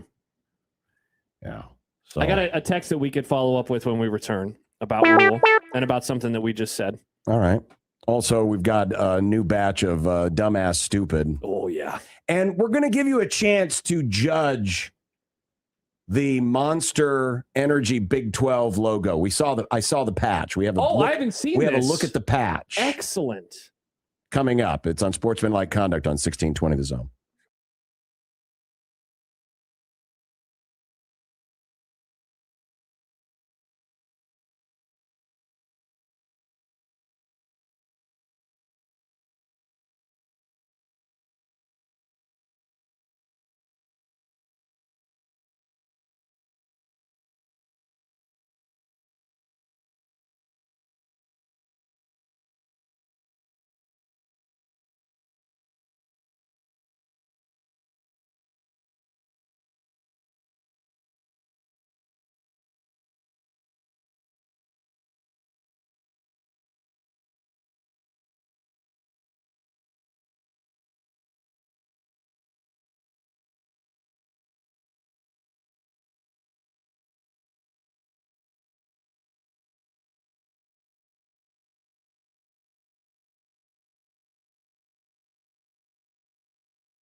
I just realized we've got Timber Creek Pizza Pub and Grill gift certificates to give away, $50 worth. But you can get these bad boys for half price starting tomorrow morning at 9 a.m. at 1620thezone.com. Timber Creek Pizza Pub and Grill. Pizza with an unforgettable sauce, fresh ingredients, and unique combinations of bold flavors. Timber Creek Pub, Pizza and Grill, 178th and Harrison. Again, tomorrow morning, 9 a.m. for half-off deals for a $50 gift card. And I guess tomorrow we need to give some of these away. Oh, it's game season, baby. Maybe, what we could do? Season. 1620 the casino coming back, Josh? Oh, God, not in the new studio. I got a better idea. Now that we have the window to the world. Yeah? You're saying if somebody brings a sign? I'm saying if someone... Here's your sign. Someone brings a sign or a flag or just shows up like a weird, fan to college game day, we could hook them up. I love that idea. If Won't somebody even comes let you over climb here, our staircase. I mean, you could anyway. It's open staircase. yeah, I guess it is open. But You shouldn't do it. But then there might be like That door's locked, though. Yeah. You're Well, I'm not getting through that saying you door. could come in. I'm just saying There's also spiders like over I there. probably shouldn't It's like encourage the because I'm sure Penrose there's steps, there's Nick. like an insurance deal. What if they fall on the thing? If you just stand across the street Oh, you in did that an parking Inception. lot, you stand across the street with a John will give sign, you or a maybe prize. here on the You sidewalk. get a prize. He'll Whatever. shake your hand. I'm just saying. I'm not guaranteeing anything. I'm just saying it would be a great idea. So I mentioned we got a text message from Rattlesnake Ron going into the break about something that we said during the last segment. Sure. Ron writes, this is going to negative town, so I apologize to the positive boys in the audience. Is the narrative that there is no way that Rule could be fired this year correct? If it gets bad enough, could you not see boosters putting in money to pay the buyout? As stupid as it would be, it sounds plausible. No. Right now, they're trying to get all the donors to, pony up for the $500 million stadium renovation. Yeah, you and I are in lockstep on this. You did the math on it a few weeks ago, or a couple months ago now, probably. It's expensive. It is. It's a lot of money. So no, I think he'll be the coach in 2027, and I think he'll be the coach in 2028. Yeah, I don't think. Listen, I know people will be impatient if it's 6-6 or 7-5. Yeah, you can be mad all you want, but it's not going to mean anything. But I would even say, again, throwing out all the Penn State stuff, throwing out the contract extension, I don't think I would be on the air saying I think this experiment has failed. Mm-hmm. Even without the contract extension, if they were to have another 6-6 and 7-5, certainly be closer to that, but no. When you consider what they have done in recruiting, and that is important. I mean, they're building a heck of a class. They have been better than what they were under Scott Frost. I understand the frustration, which a lot of it does stem from the fact that last year they were talking a big game and they were very bullish, and then they fell flat. Mm-hmm. That aside, I think it's. I'm not even entertaining it. Yeah, and that's going to lead into, honestly, what you're saying right now, John, it's going to lead into a discussion that we're going to have tomorrow about the good and the bad of the Matt Rule era, or what he brings to the table. Mm-hmm. But as frustrating as it's been, there are good things. The program, the floor has risen. Yeah. I don't know if the ceiling has, but I mean, the ceiling under Frost was 5 wins. Yeah, it's always wasn't that good? So I guess the ceiling technically has gone up. The ceiling has gone But up. The I'm more range has impressed- gone up. Right now, I think the thing that you're excited about is the floor has gone up. The floor has gone up. You just wish it would go a little bit higher, Sure you obviously. do. That's the thing you're hoping for right now. We don't have to turn our mics off, right?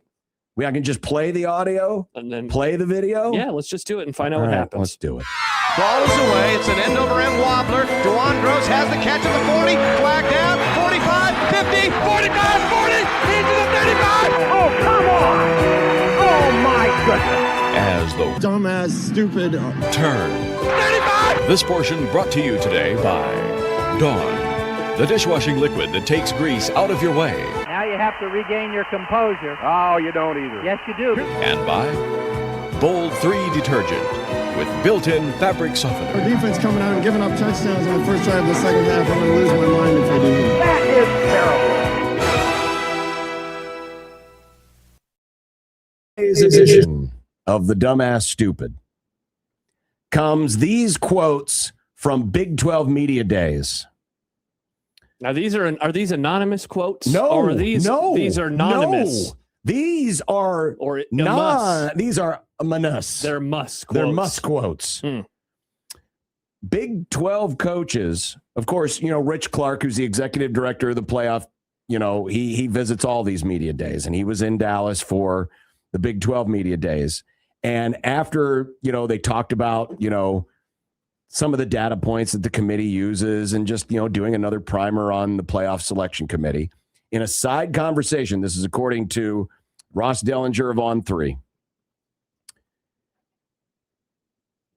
Big 12 coaches spoke aloud about, is it possible we could use how much a team is spending on its roster as an evaluation data point?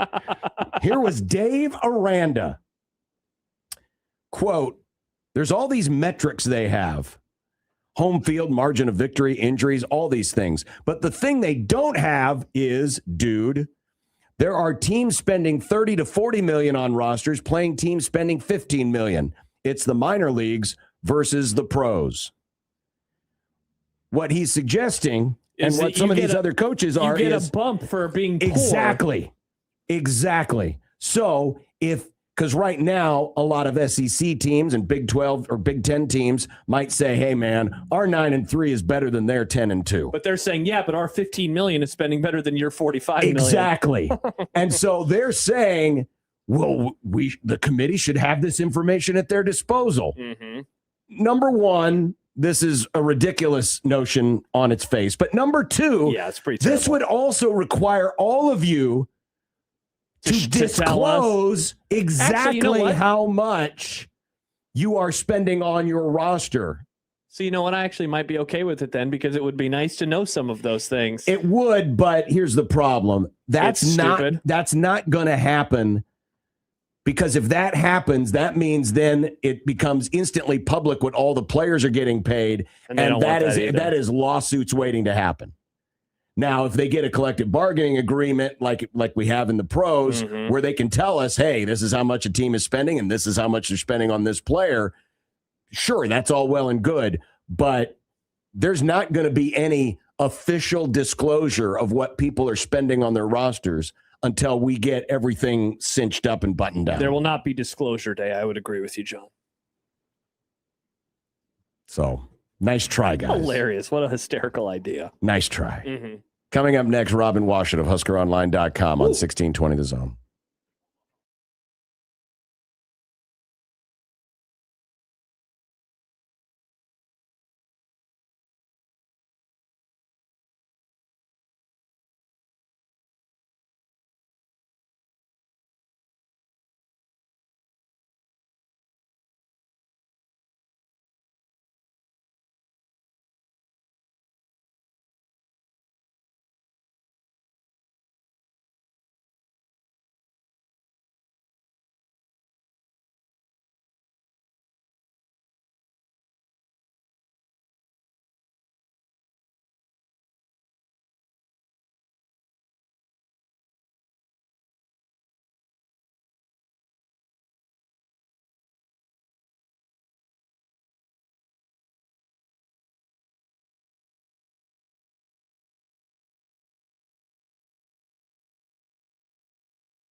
Robin Washit. Blissful ignorance, I think it could be an advantage here. Robin Washit. Yeah, I'm a ball guy. Yeah. Yeah, it's going to be absolutely huge. That hot take.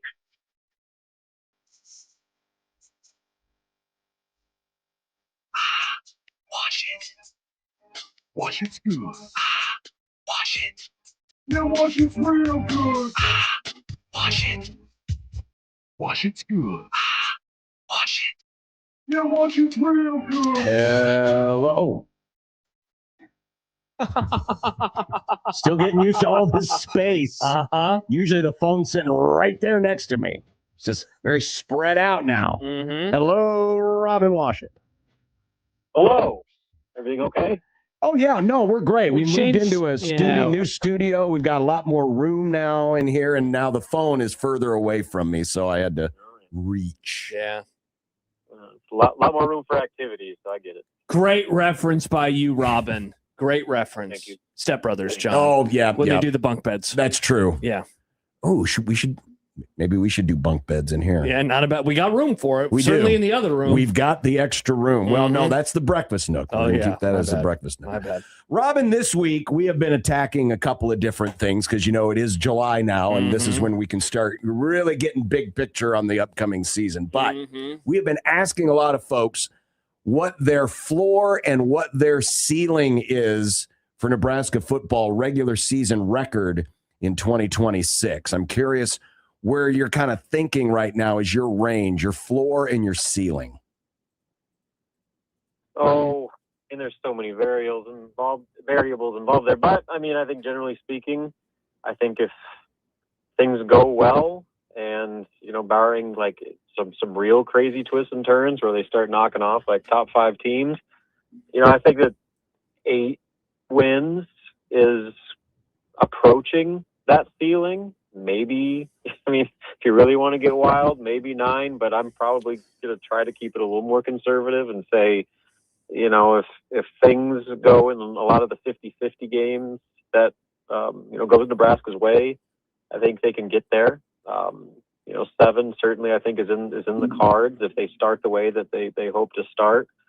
And as for the floor, you just flip it. If you fall at Michigan State and lose at home to Maryland and those types of games, then 4 wins is probably something that would be more of a reality. But I think the Vegas line is pretty spot on for what I expect. So you put Sandwich right between 8 and 4. It's right about 6.5. So I'll stick with that for now and just kind of keep it within that range, right around the Vegas line. Robin, one of the positions I imagine that would have to perform well if they are to reach that ceiling would be the wide receiver room. You guys have been doing position by position previews over the course of the last week or so, and wide receivers were a couple of days ago. It's interesting right now because there's an obvious top 3. Who in your estimation is like that 4th guy that you are either excited about, bullish on, buying stock in? Because there are some young players that we saw get time early last season, but once the season got going, they weren't really as involved in the offense. Yeah. Quinn Clark is a name that always keeps popping up as a name to watch. And I think that is. Then do you count like a Bonner in that receiver group, or what his role is going to be? There's certainly names in that conversation, but I think that top 3 is pretty well solidified. I'd probably say, you got Gilmer, Hunter, Barney, and then Cortez Mills is probably also next up. I would go Clark and Mills probably in the next kind of grouping after that top 3, along with throwing Bonner in there as well. And then I don't know, you never know about any of these freshmen what they're going to come in, but I think that's probably the 5 or 6 that I'd be looking at as maybe leading the way right now entering fall camp. Bonner is interesting because he got hurt in game 1 last year, right? So Right. It's like he was a guy that we spent a lot of time in the offseason talking about because of his ability to play different positions. And that certainly changed things. Like I feel like Robin, he's become a player that has kind of gotten forgotten about, and we just don't mention his name very much because we haven't seen him play football in 2 years. Yeah, and I don't necessarily look at him as like this volume receiver, but it's just all the different little things that he can do. Lining up out of the backfield, being a receiving option, at multiple positions, and maybe as important as anything, being kind of that edge blocker. That was one of the things that I thought really impacted Nebraska's running game early on was not having them, because so much of their scheme kind of revolved around utilizing Bonner in a lot of different ways as a blocker and as a receiver. So, his impact will go beyond just how many catches and yards and touchdowns he gets. I think that his perimeter blocking, especially setting the edge, in that slot type of receiver role or, out of the backfield is going to be just as valuable. So I do agree. I think that he's going to be somebody that you have to include in that receiver conversation. I think the reason people don't talk about him is because you can talk about him at receiver, you can talk about him at fullback, you can talk about a tight end, just because of all the different things he can do. Robin Washington joining us on the Prairie Flower Casino Zone hotline. When you look at, a quarterback certainly can lift the play of the group around him, namely his skill position guys. I'll throw the offensive line off to the side for just a moment. Or you can look at it in another way, and that is, man, those receivers, those running backs can really do a lot for their quarterback. I'm curious, knowing that Calandria is such a wild card here because he is such a different quarterback than what we have seen at Nebraska under Matt Rule / Dana Holgorsen, which side of that equation you're most interested in? How much Calandria can lift the play of the skill position guys, or vice versa? Yeah, I put more on what Calandria can do for this offense. And, by that is just his ability to improvise. And when the first read or second read aren't there, being able to manufacture other ways to move the football. And that's not just taking off as a scrambler. That's, being able to roll out and buy time in the pocket and allow, a little backyard ball to transpire with his wide receivers. So I do think that other position groups will benefit from that.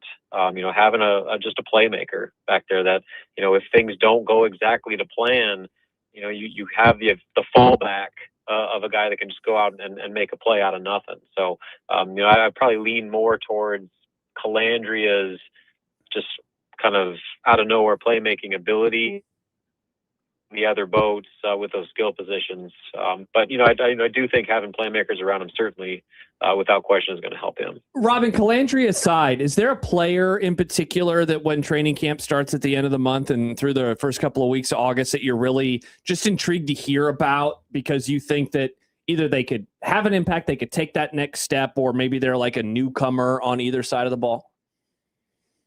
Yeah, there's running back's a big one. Yes. Right now, considering the circumstances, there's some questions that need to be answered there with, Mekhi Nelson, and, depending on what that picture looks like, is Isaiah Mosey or Jamal Rule, or are they ready to, take a significant uptick in their role in this offense? And so that's a big one right there. Offensive line, they're pretty confident about that group, and there's a lot of optimism about what they've been able to do through the portal with the guys they have coming back.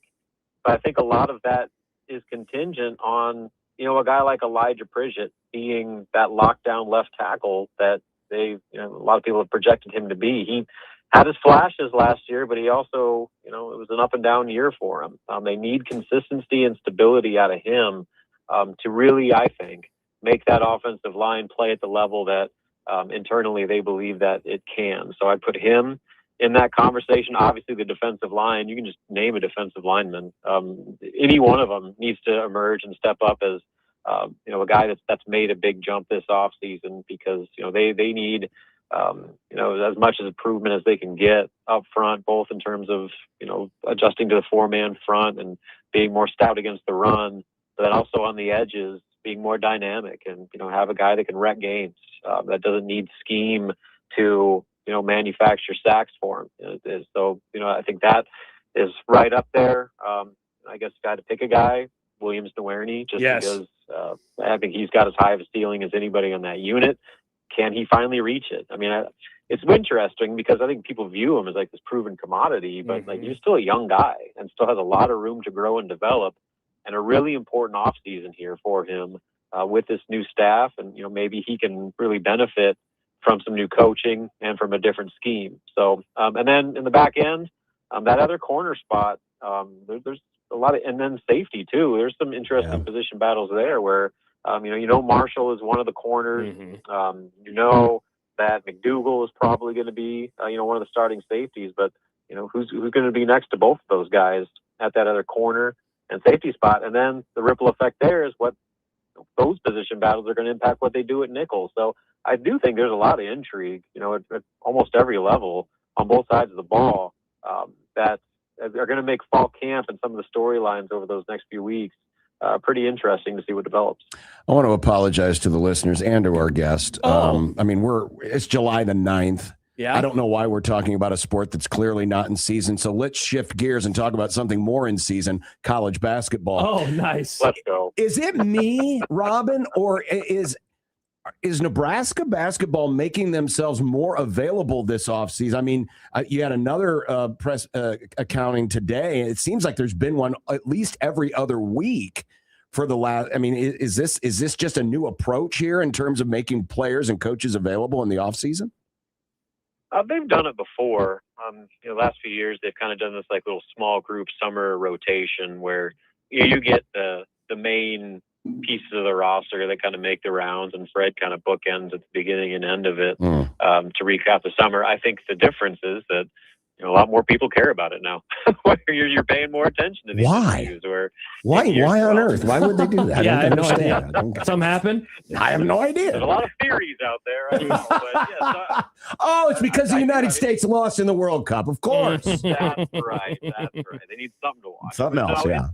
Something they've been doing, but again, I think that a lot more people care about Nebraska basketball now. They're very interested, and normally in July, it's the last thing on their minds, and that's changed quite a bit over the last 12 months. So they're going to do another one towards the end of the month to kind of put a bow on summer workouts with Fred included, and I'm glad they do, because it's been such a kind of a dry spell here in terms of Nebraska news. And so getting some summer hoops availability, I'll take it every day. I have zero pull. You have zero pull. But if I can put in a word, we know what the date of the Nebraska-Creighton game will be. Yes. It will be on Saturday, December 5th. Do you have a preferred time? Great question. Tip-off time? Well, yeah. I mean, a lot of people wonder if it's going to have any impact with the Big Ten championship. I don't really put much thought into that. I do think that it's probably going to be, I think with the last 10 years, it's usually like a night or late afternoon game. So I would probably put my money on that. Since it's on the road and I have to drive back, maybe a little earlier of a start. But, from a fan standpoint, on the road, might as well do a night game and go all in on it, right? Yeah, no, that's true. Here's my theory is, I'm not saying they will do it, but it's possible, given where Nebraska was last year, and given that Creighton is expected to be a little better this year, that could be a big Fox game like in the afternoon before the Big Ten championship game. Yes. Yeah, that would make sense. Kind of lead right into it. And I don't know what the other, I don't know if Duke's got a game. They probably do. Yeah, I looked it up like last year, Robin, when we got the news, yesterday or 2 days ago. I went and looked at that Saturday. And last year it was like a Duke something game, Duke, Arizona or something like that. So it was a huge marquee matchup. But if there's not a game like that on that Saturday, then maybe you go with this one. Yeah, and that's all up to the networks and whatever they see fit. But yeah, I mean, the fact that it's probably going to be a Fox game, that would suggest that they would at least give it a quality viewing window. That's I think all people care about. Well, and the other option I just thought of, I mean, obviously Peacock or NBC. Yeah. That's right. NBC is doing more hoops now. NBC is doing more hoops. I forgot about that. And it could be a game there. So you never know, but it's fun to.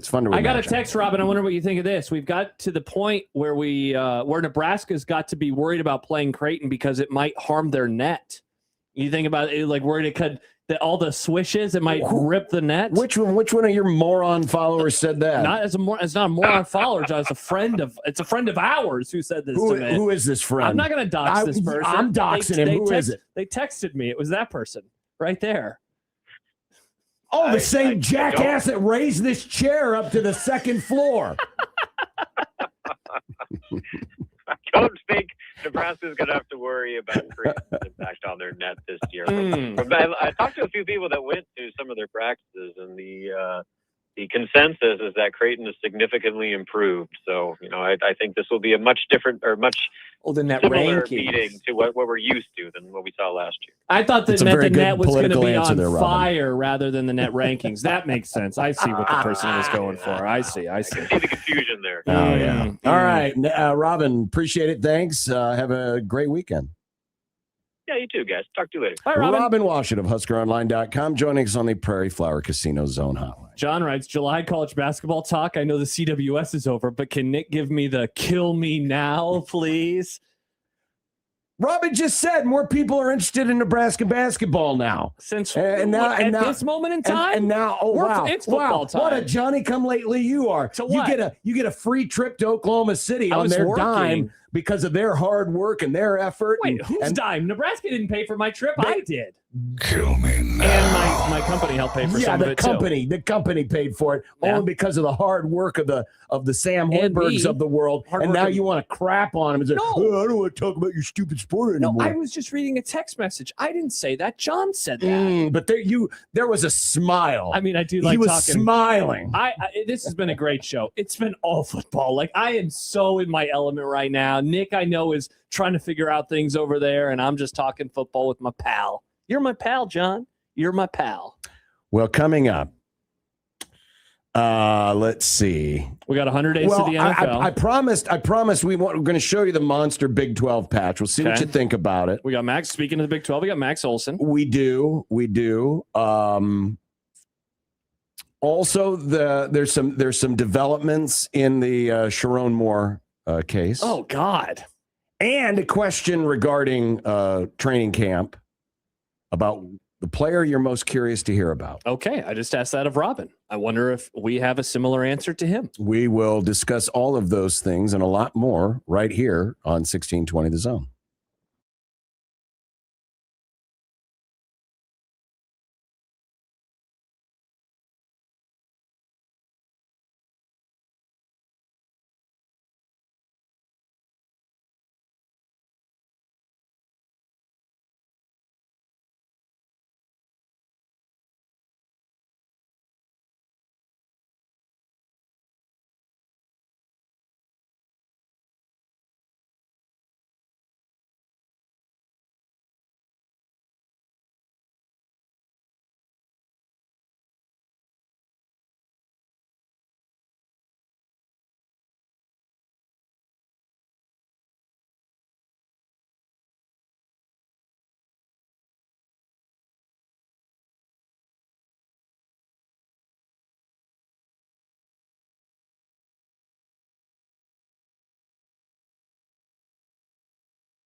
I was just looking at something.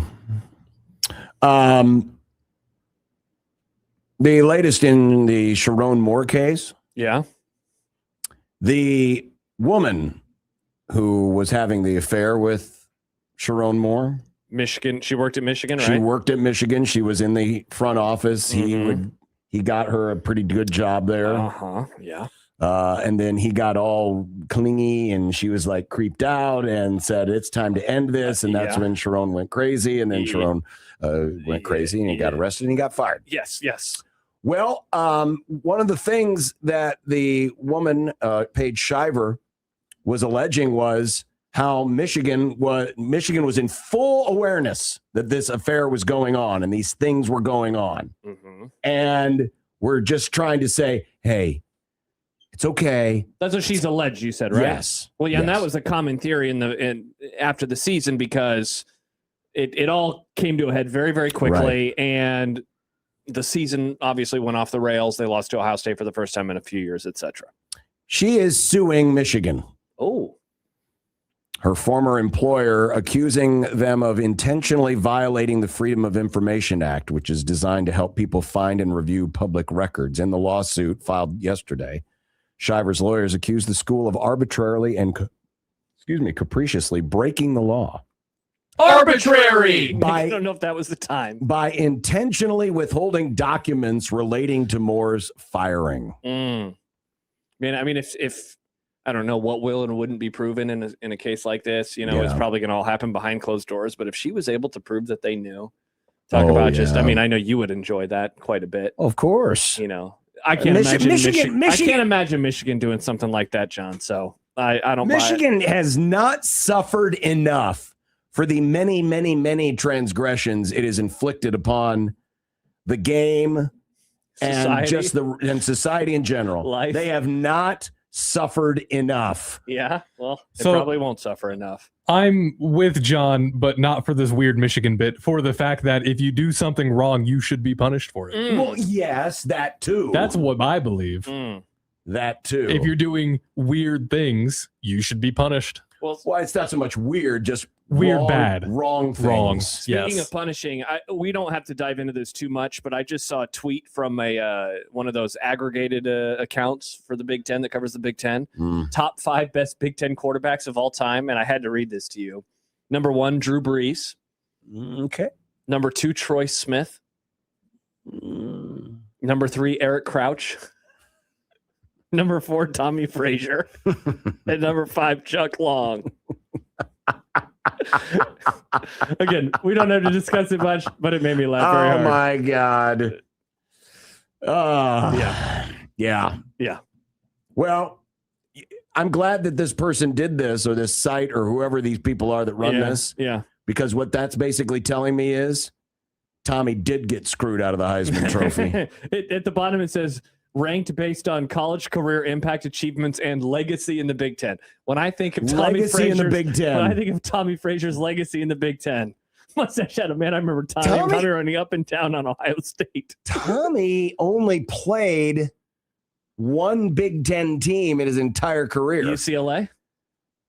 No. Oh, you an meant at the actual time. Big Ten A team, Big Ten team Michigan at the State. time. My bad. He only played about half that game because he got hurt. Yeah. Oh, that was 95. That was 95. What happened in that game? Oh, was it like more blood clot stuff? No. It Okay. was. I want to say it was like an ankle or something, but they were being real careful, and Behringer played a lot of it. And so Eric Crouch would have played Northwestern.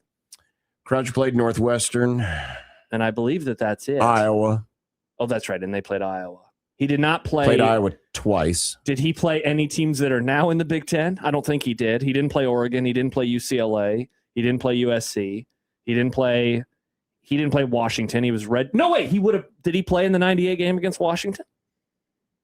They killed him. He might have come off the bench. They won like 55-7. I mean, they absolutely bludgeoned him. I'm sure he played in that game. Yeah. So he didn't play quarterback Big in that game. Ten legend. Who? Crouch?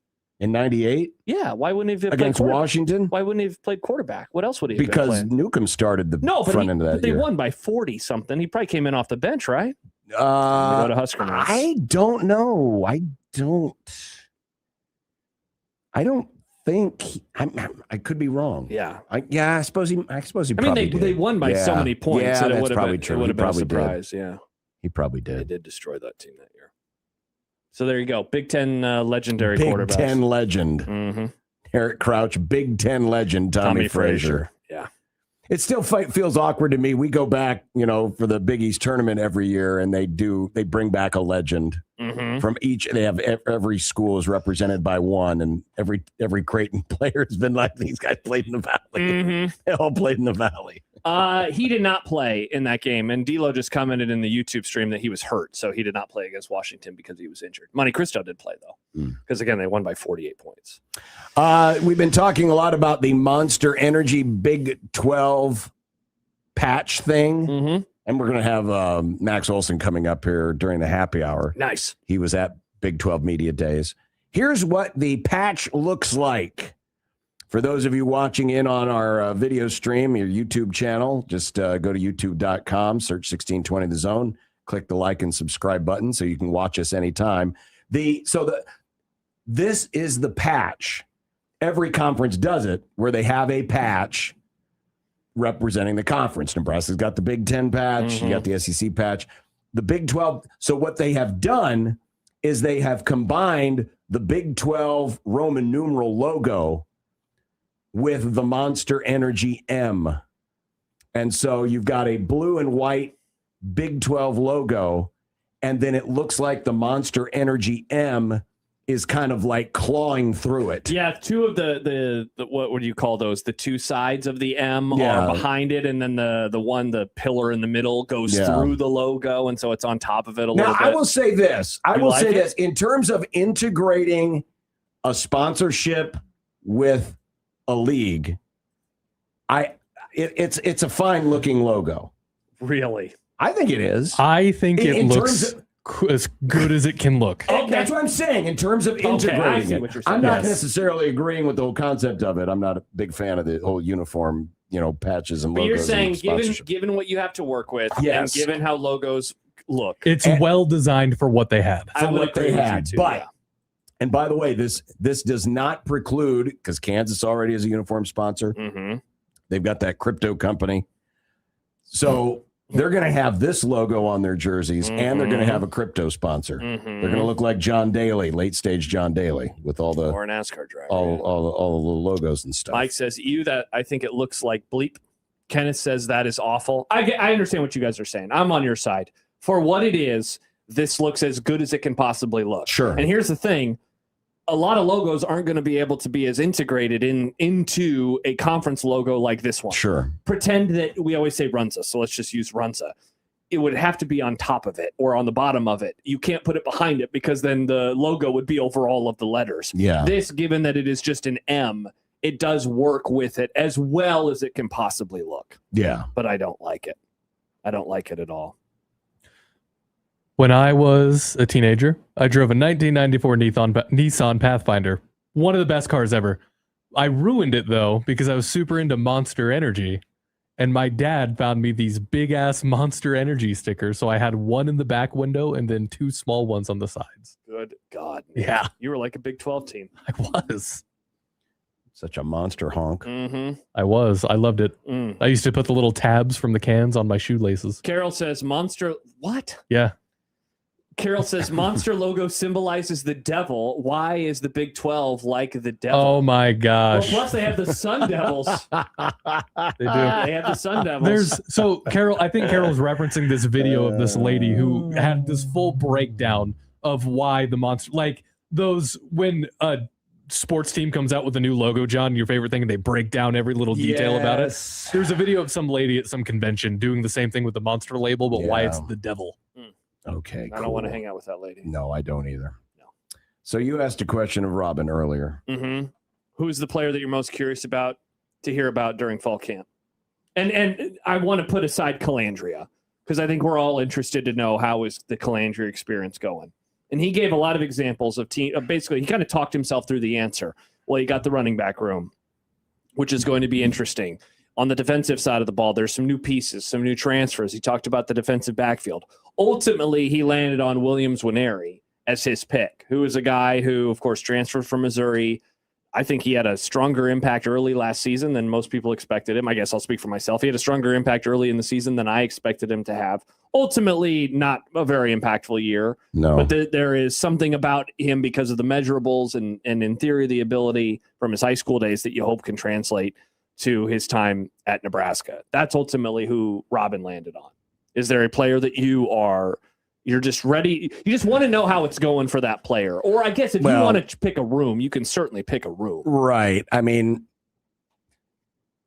not to be too technical, but honestly, I don't care about who I hear about during training camp because we're not going to know anything until we actually see him play in a game. But in the spirit of your question, I guess let me throw it to you this way: where you're hearing about it from people who've been at practice, not so much even the coaches. I suppose. I mean, to me, the running back room is one of the biggest questions on this team. So to me, because I have my doubts about Jamal Rule.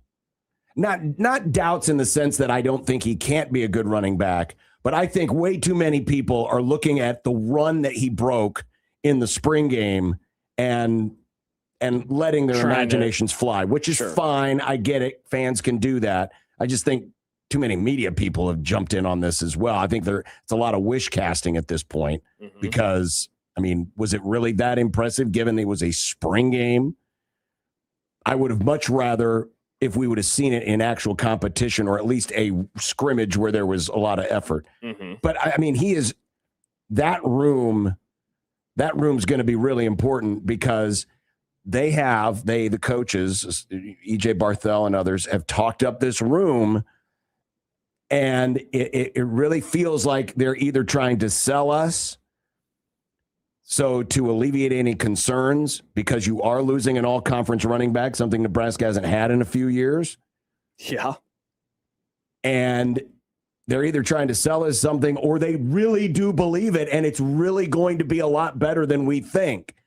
And so because of that, I think Jamal Rule, to a degree, is my answer in the running back room in general, because that's going to be a really important room.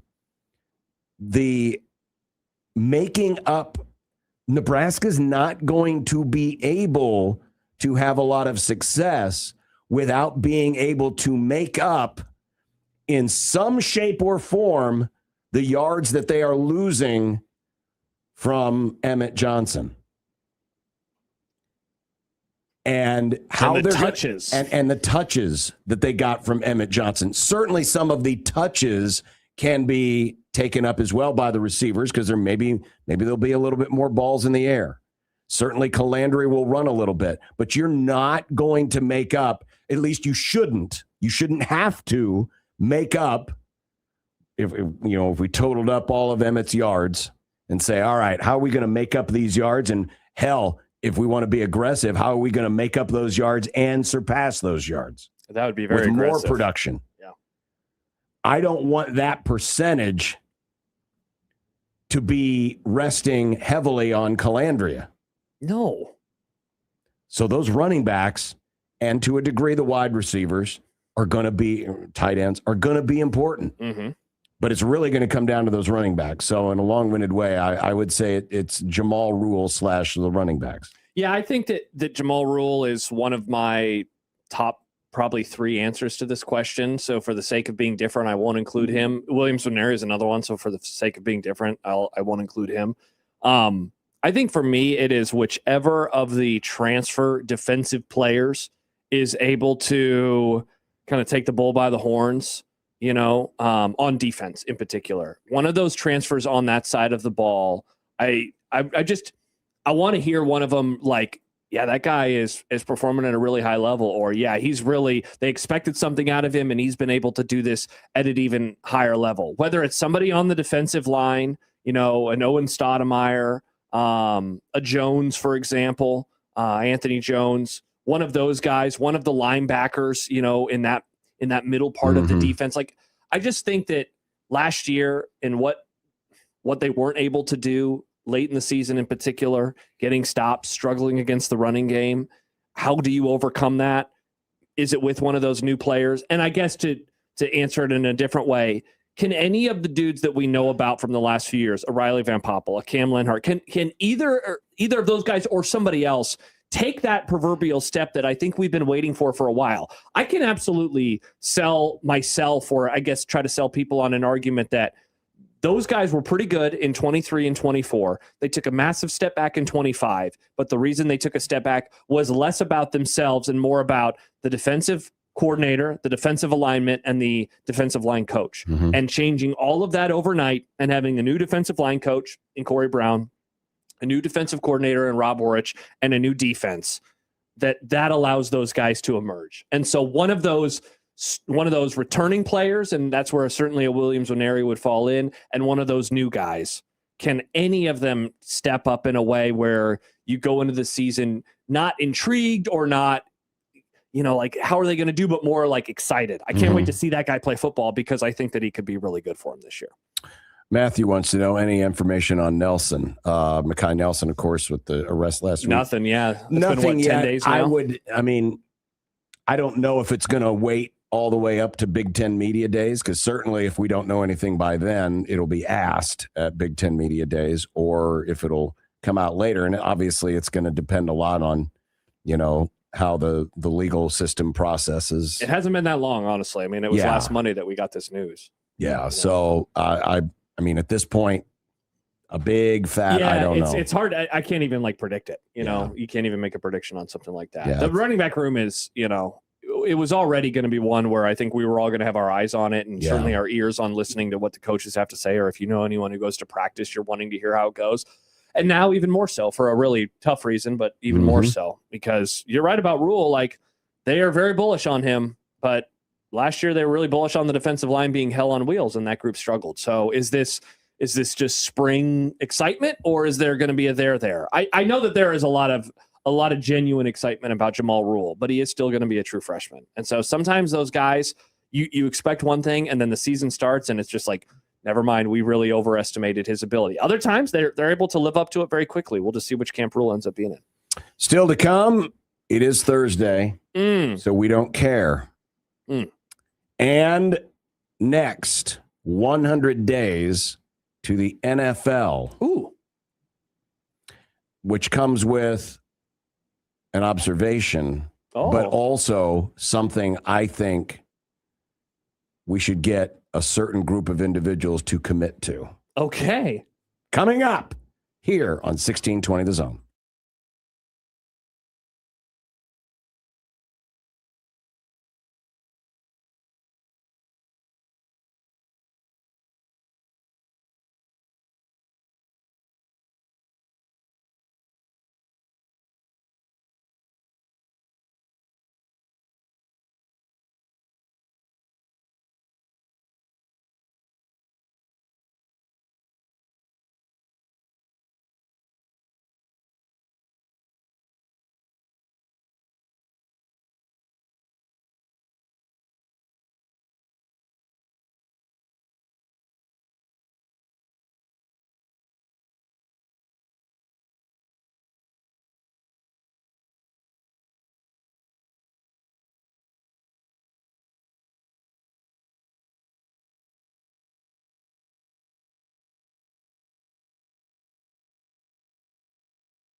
This is a segment open, and frankly, not a very original one. You see, Josh loves counting things down because he can't live in the moment. This one, a long time have I watched. All his life as he looked away to the future, to the horizon, never his mind on where he was, what he was doing. You are reckless. Anyway, this is 100 Days to the NFL. Oh, and there's an obligatory Brent Musburger clip because every Josh Open has to have one. You are looking live. Something on 1620 The Zone. Press the button, Nick. From Robert Mays. Friend of the Grum. We almost got him on when you were off during the College World Series. And then he had to back out, but he was like, ask me again soon. So we should ask him again soon. Sure, why not? Sounds to me like he just didn't want to talk to Matt. Well, he tweeted out today, for years, offensive first teams dominated the NFL. From the 2016 through the 2022 seasons, only 2 teams made the Final Four, finishing outside the top 10 in EPA per play. So that's 16, 17, 18, 19, 20. That's what, 7 years, right? 14 possible teams. Mm-hmm. And only 2. No, it was the Final Four, so it's times 4. So times 4. Sorry, yeah. It's got to be your 4. Yeah, 28 teams. 28 teams. Only 2 out of 28 teams made the conference championship games, finishing outside the top 10 offensively in EPA per play. Mm-hmm. Then, in the last 3 years, 2 such teams won the Super Bowl. He asks, is the era of offense over? What an interesting question. Do you agree? I think. Or do you think it is over? So I think that what has happened in recent seasons is that the big plays have very much disappeared because of how defenses are playing. You know, I'm just talking kind of broad strokes, right? Like the era, like when Patrick Mahomes came into the league and kind of shook things up. That era, even though it's not even 10 years ago, it's 8 years ago, his first year as a starting quarterback. Go watch a game from that season and then watch a game from last season. It seems wildly different. And I think, and I can't prove this right now, but I'm guessing it all peaked during the COVID year. Now, part of that was because of the lack of fans in stadiums. Mm-hmm. But remember when we were having Todd Furman on and it was like overs.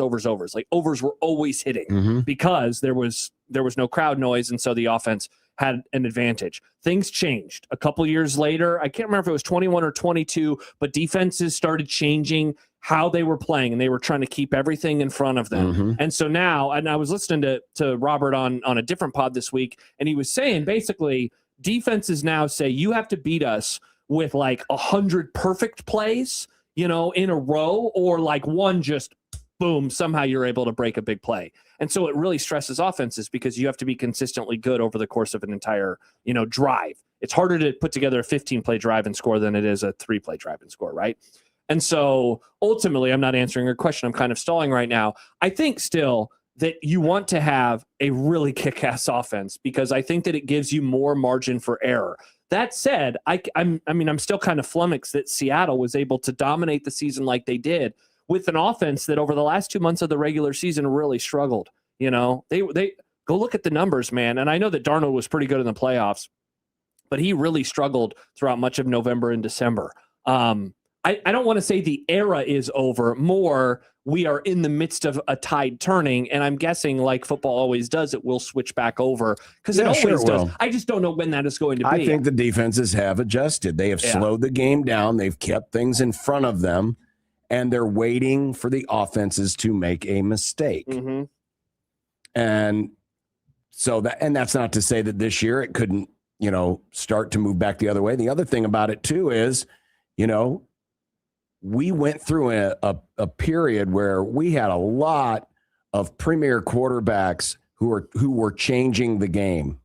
Mahomes changing the game, Allen changing the game, Lamar changing the game, Burrow when he was healthy, those types of players. And it took some time for the defenses to figure out how we're going to defend them. Plus, getting a little bit older. In the case of Mahomes, getting hurt, getting knocked out. So I think it was only natural that we And always we lost say some Hall of Famers, right? we did. Tom Brady, Aaron Rodgers has struggled. These things are cyclical, and I think we are now starting to cycle in to a little bit more of a defensive era. So the question is, how long does this era last? Are we already on the back nine of it, or are we still on the front nine of this era? I don't know. Are we talking about a few years down the road where we're looking and we're saying, dang, look at those teams? Honestly, we could be on the front end of it still because, your quarterbacks are getting older. Your MVP is 38. Mahomes is coming off the first major injury of his career. Allen isn't getting any younger. Lamar's not getting any younger. And so it's gonna kind of depend a little bit on who the next wave of great offensive players are that are coming into the league. And as we saw this past year, the quarterback draft was pretty thin. Yeah. I'm really thin. But look at this year's, spark some more life into it. We'll see. Look at the draft a couple of years ago that had 6 quarterbacks go in the top 12. Mm-hmm. I think there are some people that probably have some really strong, definitive opinions on guys, even though they're only going into year 3. What's the direction that Drake May is going? It seems like in the positive direction, especially now that he's going to have A.J. Brown on his roster. What's the direction that Caleb Williams is going? It seems to be a positive direction, especially, given who he has as his head coach in Ben Johnson, a great quarterback developer. How do you feel about Daniels, though, after the injuries that he dealt with last year? We were always concerned about his size and his ability to run the football. And I just think that people were naturally like, is he going to be like RG3 was in Washington because he's going to, run and get hurt? Bo Nix is going to be, let's see what happens with him coming off of that terrible injury that he had. I think a lot of people feel kind of out on Michael Penix already, which is pretty crazy. So it seems like that's already, been the case. It's an interesting question. But I do think we are kind of still in the early stages of maybe a switch back over to defense. I saw something today, sticking with the NFL, I saw something today on Twitter. Someone took a screenshot of the Miami Dolphins depth chart. Okay, we don't have to do this. Was it pretty funny? And the tweeter said, I think 0-17 is on the table. Now, I'm not predicting this. Don't worry. Is that tweeter a Bills fan? Nick, I'm not. Screw that guy. I'm not predicting this, but here's what I'm asking. For the last 53 years, 53 seasons, the 1972 Dolphins have popped the champagne corks every time the last undefeated team loses, celebrating the fact that they are still the last undefeated NFL team. Fins up. For the record, I'm fine with this. I love that they do this. Great tradition. These are old guys trolling. I'm all in favor of it. But it'd be pretty funny if the Dolphins became the first go 0-17, which is a perfect 180. It's a perfect 180 from 17-0 in 1972 to 0-17. If the 2026 Dolphins go 0-17, I want to vow from the surviving members of the 72 Dolphins that they have to toast the season with spoiled milk. I like this idea. John, they're old. You can't drink spoiled milk. Yeah, that might kill them. Maybe they should. Why do you want to kill old men? Chances are they're probably drinking spoiled stuff anyway. Remember, they're from a different generation. They're like, expiration dates. That's for... And then they might use like a P. I only want leaded gas. A P word or something. Yeah. But, pansies. Yeah, that was the word. But different. Yeah. Okay. Yeah. Why not? Why not, Nick? Why not kill old men? Says John Bishop. They're not going to kill them. Their stomachs are made of iron. It'd be pretty cool if they were the only 17-0 team and the only 0-17. Yes, that'd be pretty sweet. Nick, maybe that's what you need to get back to being a good football team again. You think so? I'm throwing things out. I like this idea. Andy says it's embarrassing to be worse than the Jets. It is. Yeah, it's pretty tough. It's really bad. Yeah, pretty tough. All right, coming up next, I don't care. Nice. I do wonder how Josh is going to react to my I don't cares. Okay. Because one of them does have to do with a movie that he is dying to see. Oh, I can't wait to hear this terrible opinion. I bet it's the exact opinion we expect out of somebody from John. Oh, yeah. You'll see. Coming up, 1620 The Zone.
I don't care.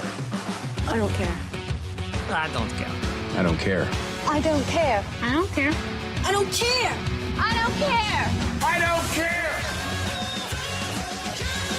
I do not care that people are fretting over the idea that the United States can't be better in soccer. We all know the reasons why. So what?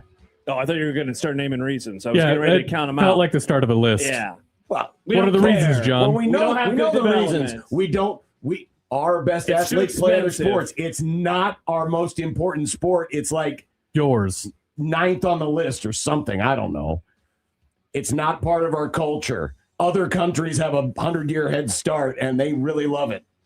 I mean, what else do we need? Who cares? I don't. It's amazing, John. I don't care that people fret about this. We wrote down a very similar take because I wrote, I don't care about soccer takes. Oh. There is some stuff that even if can I'm we not... switch it back to the ball game? No, I want to watch. That even if I'm not all the way in on the topic itself, that I'm maybe interested in people talking about it. Like, for example, I remember when the late night Jay Leno, Conan O'Brien stuff was unfolding, even though I wasn't watching it, that I was very interested in all the machinations of it. Mm-hmm. And now that's how I feel about all of this. Can America get better? Because I'm with you. American exceptionalism, John, I think explains a lot of the reasons why this country can be so great at so many different things. Maybe we can't be awesome, though, at everything. And I think that that's the case with soccer. I think it's always going to be the case. I don't think it will, because we can't be great at everything. And it will never be the most important thing. It will never be. It will never be no the matter second how most important long thing. it has been the sport of the. Sorry, John. I'm bored. No matter how much this has been the sport of the future for the last 110 years. Yeah, it's never going to take. It's never going to happen. And so, yeah, I'm sorry. And so I've gotten to a point this week where I'm just like, I don't want to hear any more about any of these discussions about how good or bad they are. I don't care about the new EA Sports college football game. They're doing. Is this because of what they did to Matt Rule? Have you seen this? I did. What What tweeted did they that, do to man. Matt Rule? I'll see if I can find it and Incredible. get a screenshot for you. No. So they've added a cool thing back, the mascot mode. People have been wanting that forever, right? But the monkey paw has curled, and what they've started to do is add microtransactions to single-player game modes. The coach leveling system. It used to be you could grind and get your coach up to level 100, but now, even if you do the full length, you have to win the national championship for 30 years straight to get to level 100. If you can't get to level 100 in your normal playthrough, you can buy the extra levels with money in a single-player game mode. That's awesome, isn't it? It's not. So wait, is it really about the game, or is it more about microtransactions? It's microtransactions, but it's the game. It's EA doing this. They built the first 2 years that this game came out. They had a lot of cool features to gain goodwill, and now they're finally bringing down the microtransaction banhammer. And the thing is, they're not going to change. It seems like they're going to try to do this for the new Madden coming out because it's all paired together. And it's really BS. It's a single player mode that you can do offline. Get your damn microtransactions out of it. You're going to show them the photo of Matt Rule? Yeah, here's the screenshot of Matt Rule. I don't understand. Like, I mean, I guess that's the EA version of him. That's the but why EA don't they just version. use the photo of Matt Rule? So EA is notoriously bad at character models. There's a few pictures that I've seen where it looks like the head of some of the models are just the same size as the helmet. So they look like bobbleheads or overgrown Like toddlers. Ja'Cory Barney. Listen, if I'm Matt Rule, I'm not that offended, other than the fact, Rule has lost some weight since he got this is here. kind of 2024 Matt Rule still. But he kind of looks like the older folks out there will get. He kind of looks like Road Warrior Animal without the makeup. If you ever saw Road Warrior Animal without the makeup, that's what this looks like. And if I'm Matt Rule, I'm like, damn, I want to be like Road Warrior Animal. Was he good? Yes. His name was Joe Laurinaitis, who was the father of James Laurinaitis. James Laurinaitis. Okay. I know who that is. Yeah. So I would not be offended if that were my caricature on EA Sports. I don't care what the culture warriors or the defenders of Christopher Nolan have to say about the Odyssey.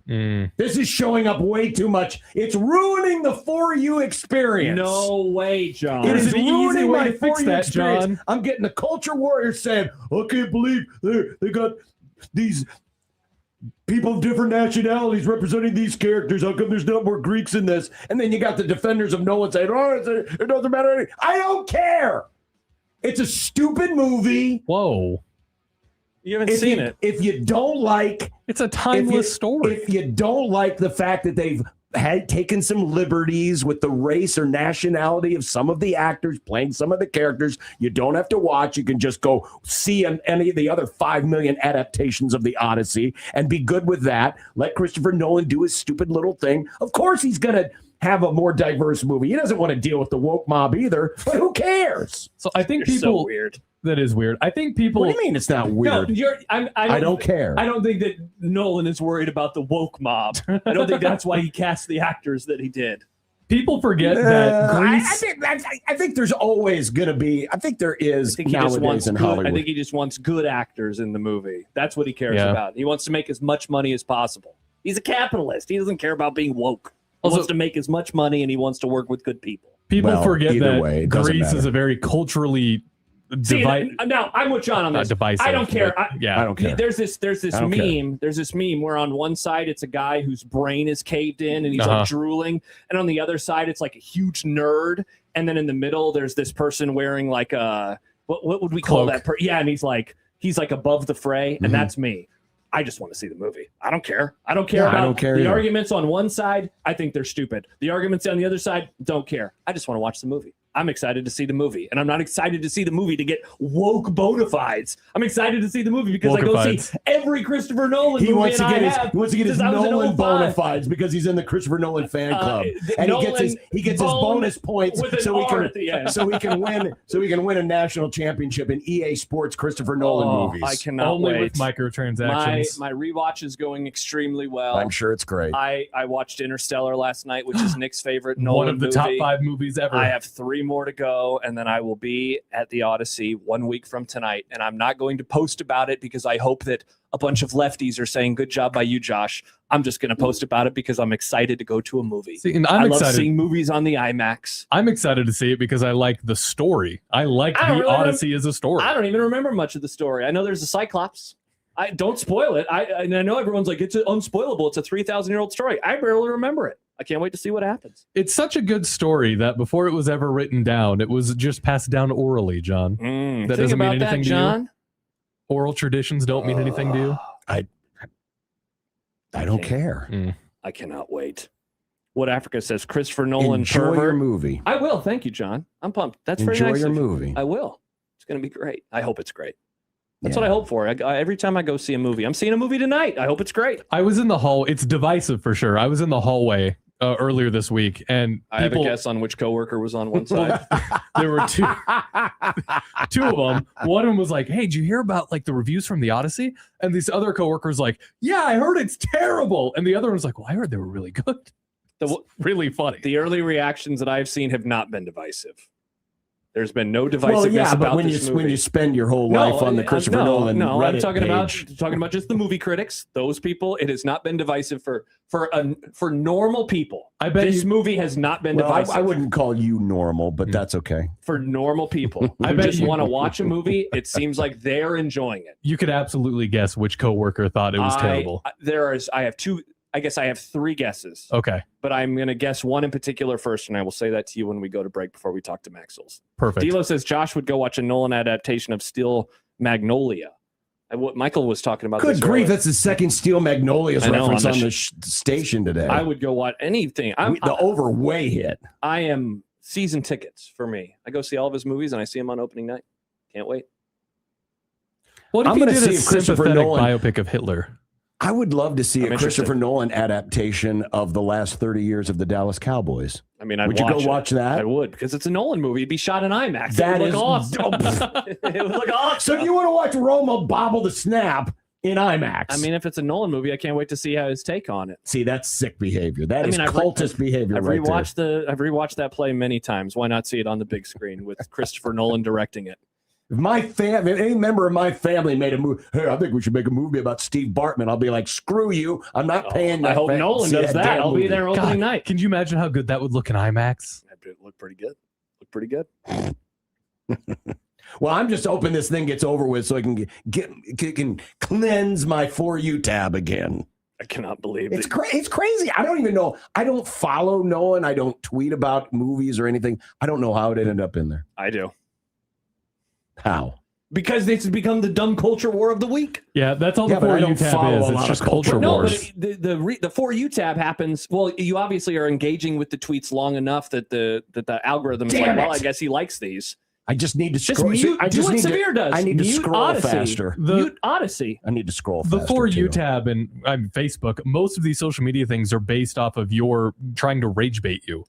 That's how they get engagement. That's how they keep their lights on. Yeah.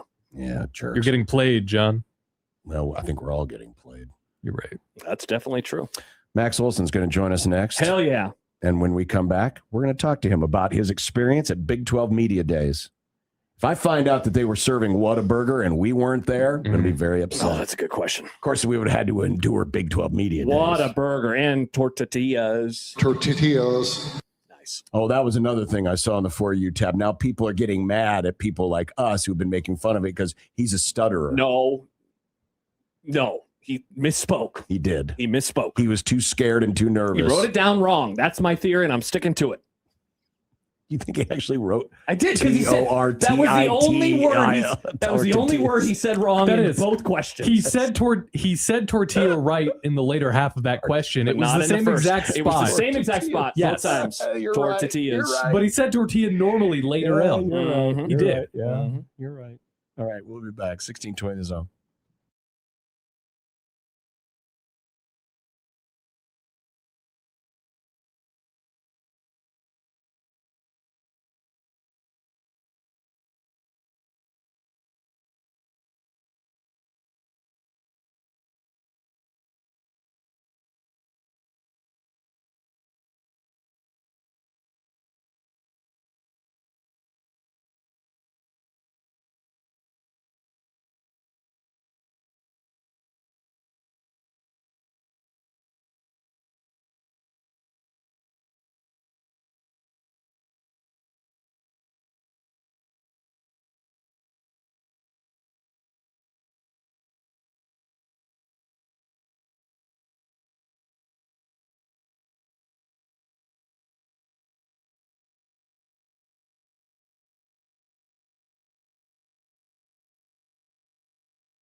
The happy hour is on the air.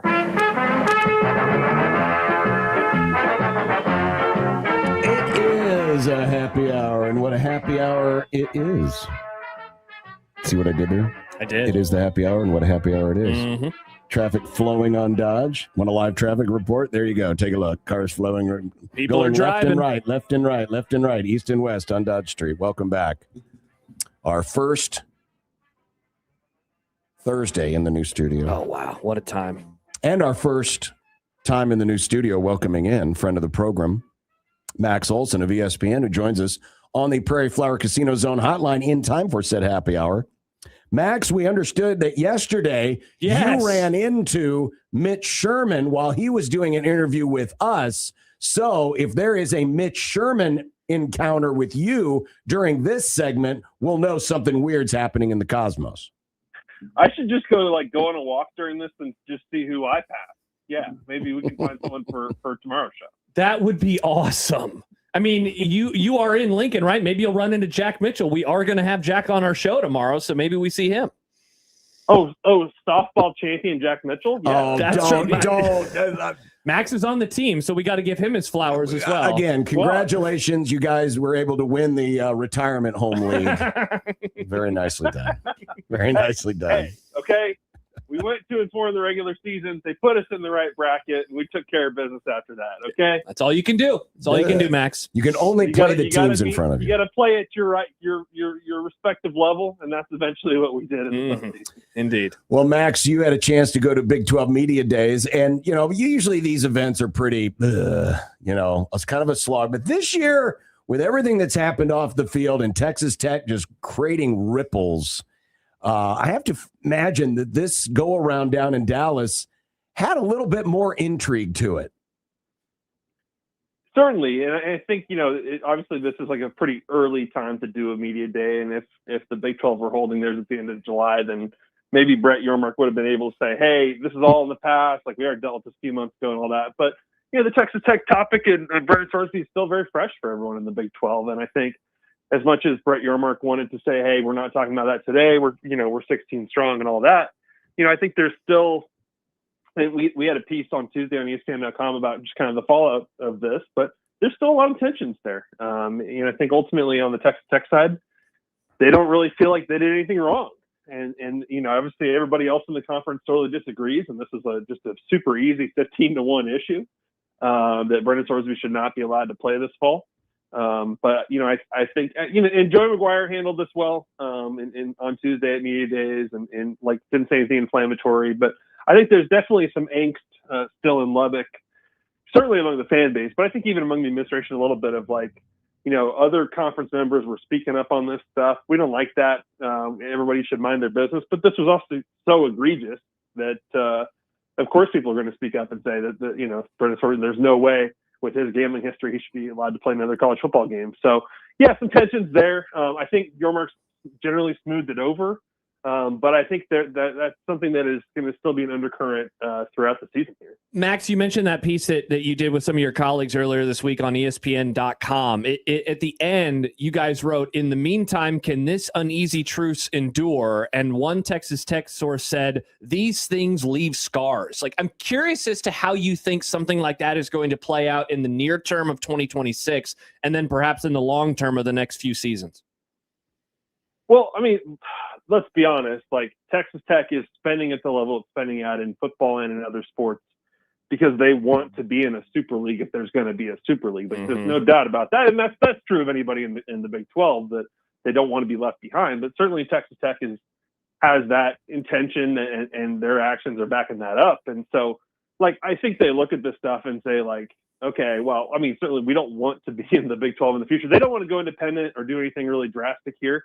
But they want to be viewed as a program that shouldn't get left behind in all of this stuff. And that's where you get, it was such a crazy deal this summer that it's sort of okay, how much did you kind of alienate yourself a little bit in the eyes of the Big Ten and the SEC and these people who you're hoping someday will call you, right? I think that piece of it is interesting. But, I think there's also an element of this where I think some, and you saw it a little bit with the questions for Yormark and stuff like that.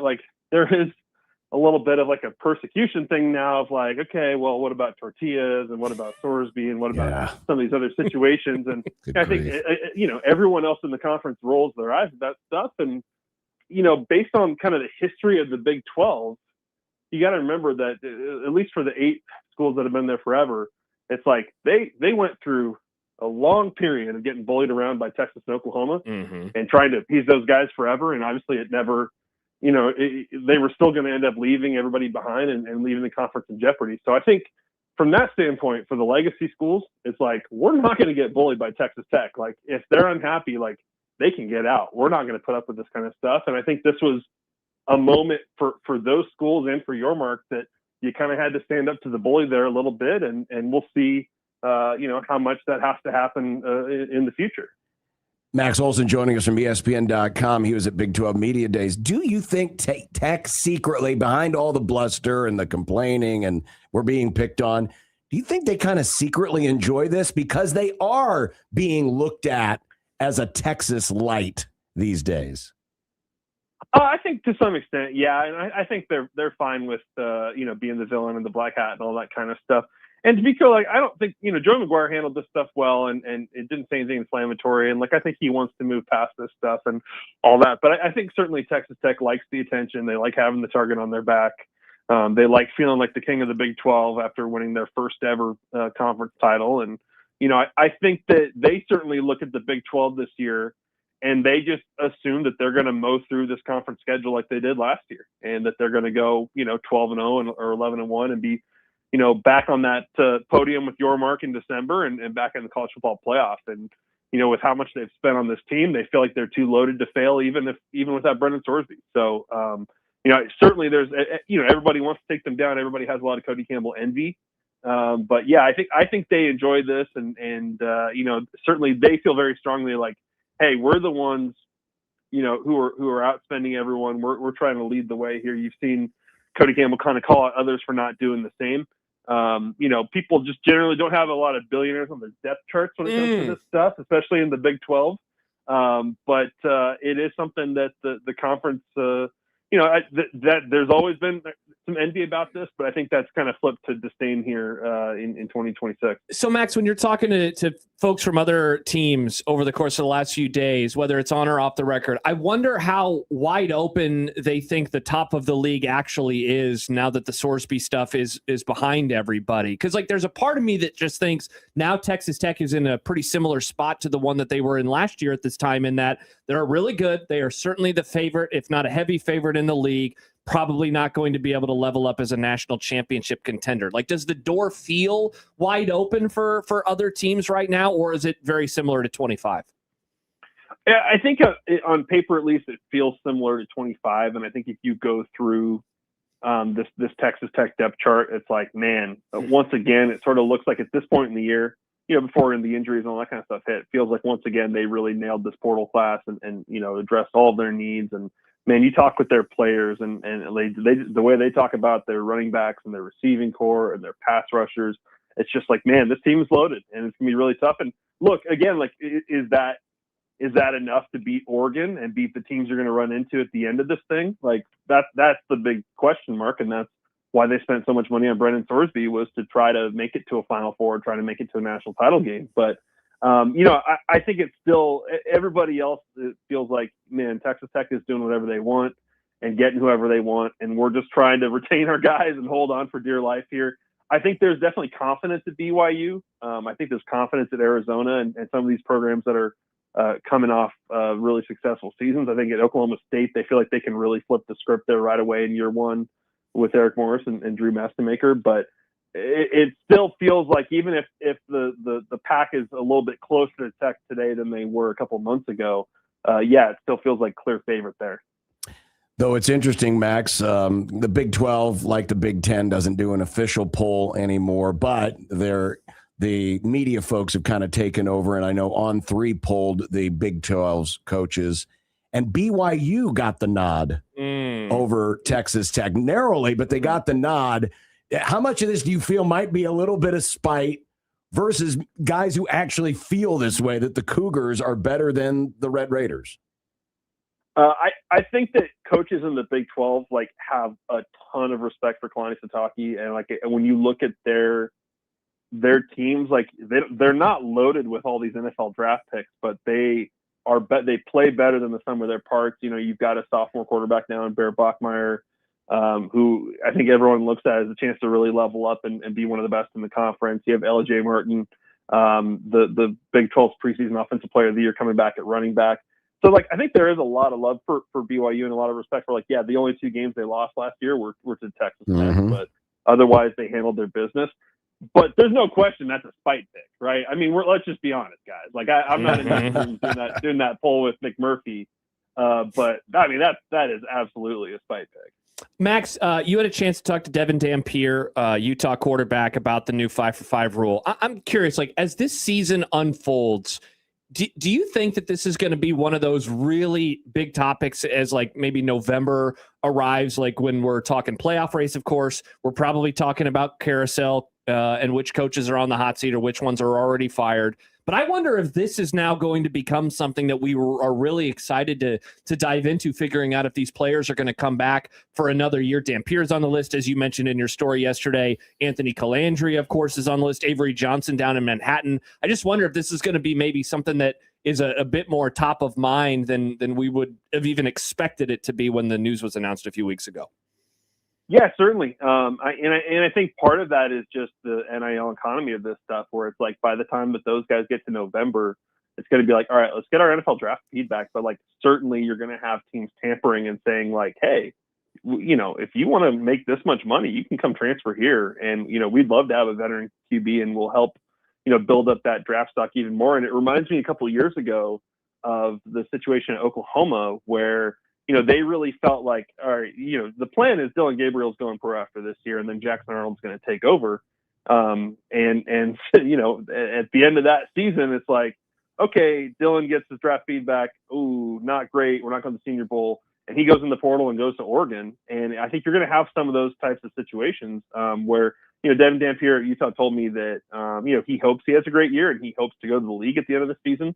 I would imagine that is how Avery Johnson, and we'll see what Anthony Calandri has to say, but I imagine that's kind of his thought process too, is like, man, ideal world, I hope I go kill it and have an all-conference year and my draft stock really improves. But I think for some of those players, Aiden Childs at Northwestern is another one where it's like, okay, you know, there's a lot of money here that it's, and it just keeps going up for veteran QBs in the portal. So it's like, you know, whether you're getting a great deal to stay where you are or you're getting a great deal to go somewhere else. I think the certainty of that is going to be pretty appealing for those guys compared to, you know, being maybe a day 3 pick and trying to fight for a roster spot.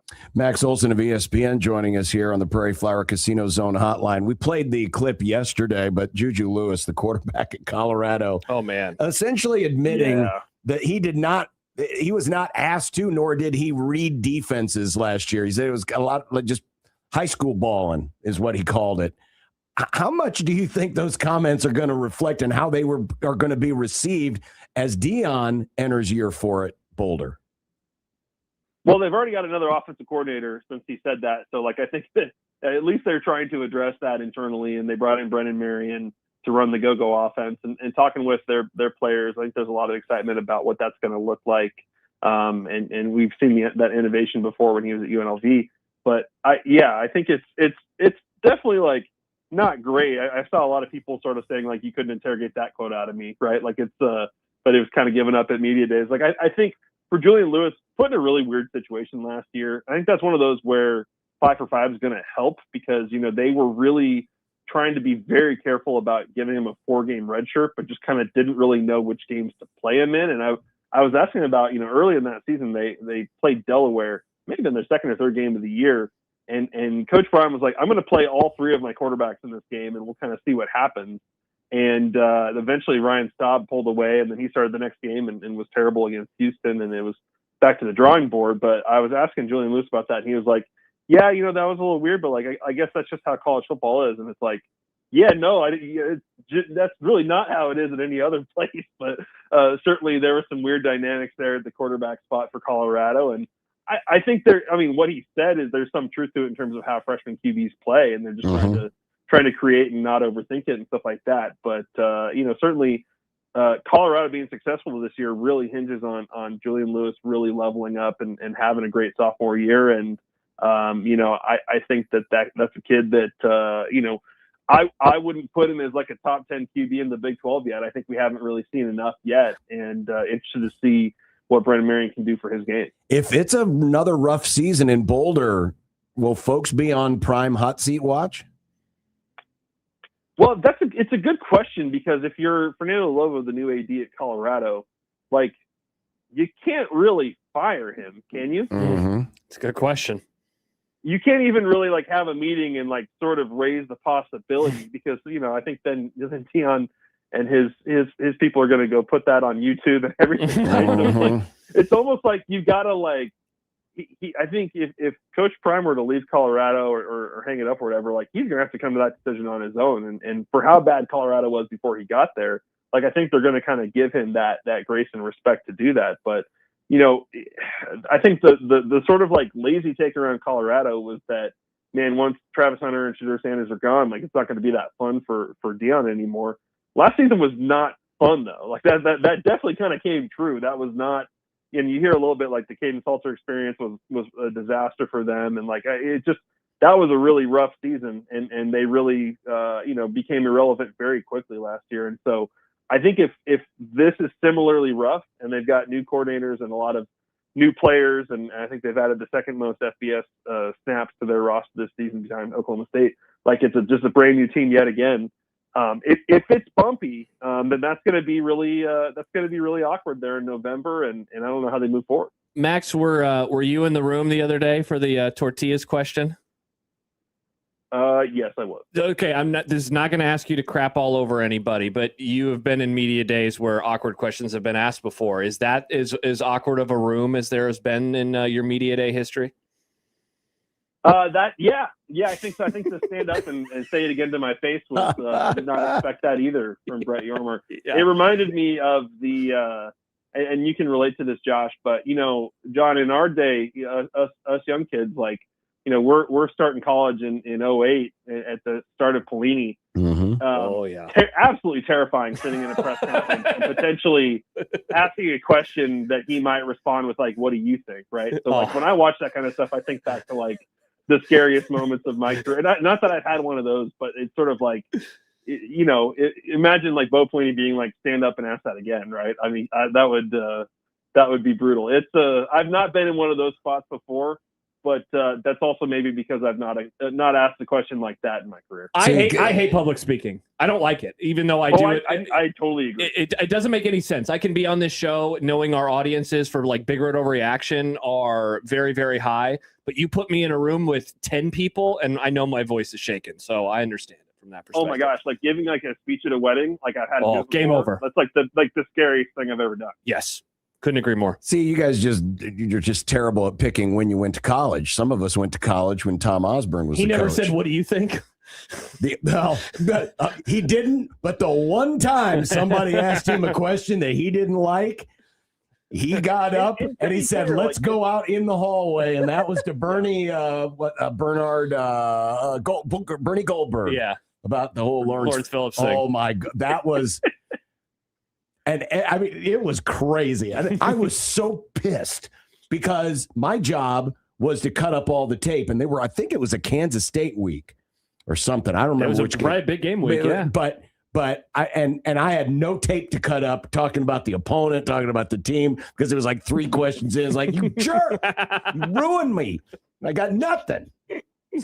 And I want to be clear, Bo Pelini was never mean to me, but it's that fear. Oh yeah, that fear getting called out that makes you just. I'm like, I will never raise my hand in this space and ask a question. Like, yeah, I'm not. I think Schaefer may have gotten a "What do you think?" answer before. I could be wrong. I could be. We need to ask about this. He got one of those before, and when that happens, when he throw it back to you.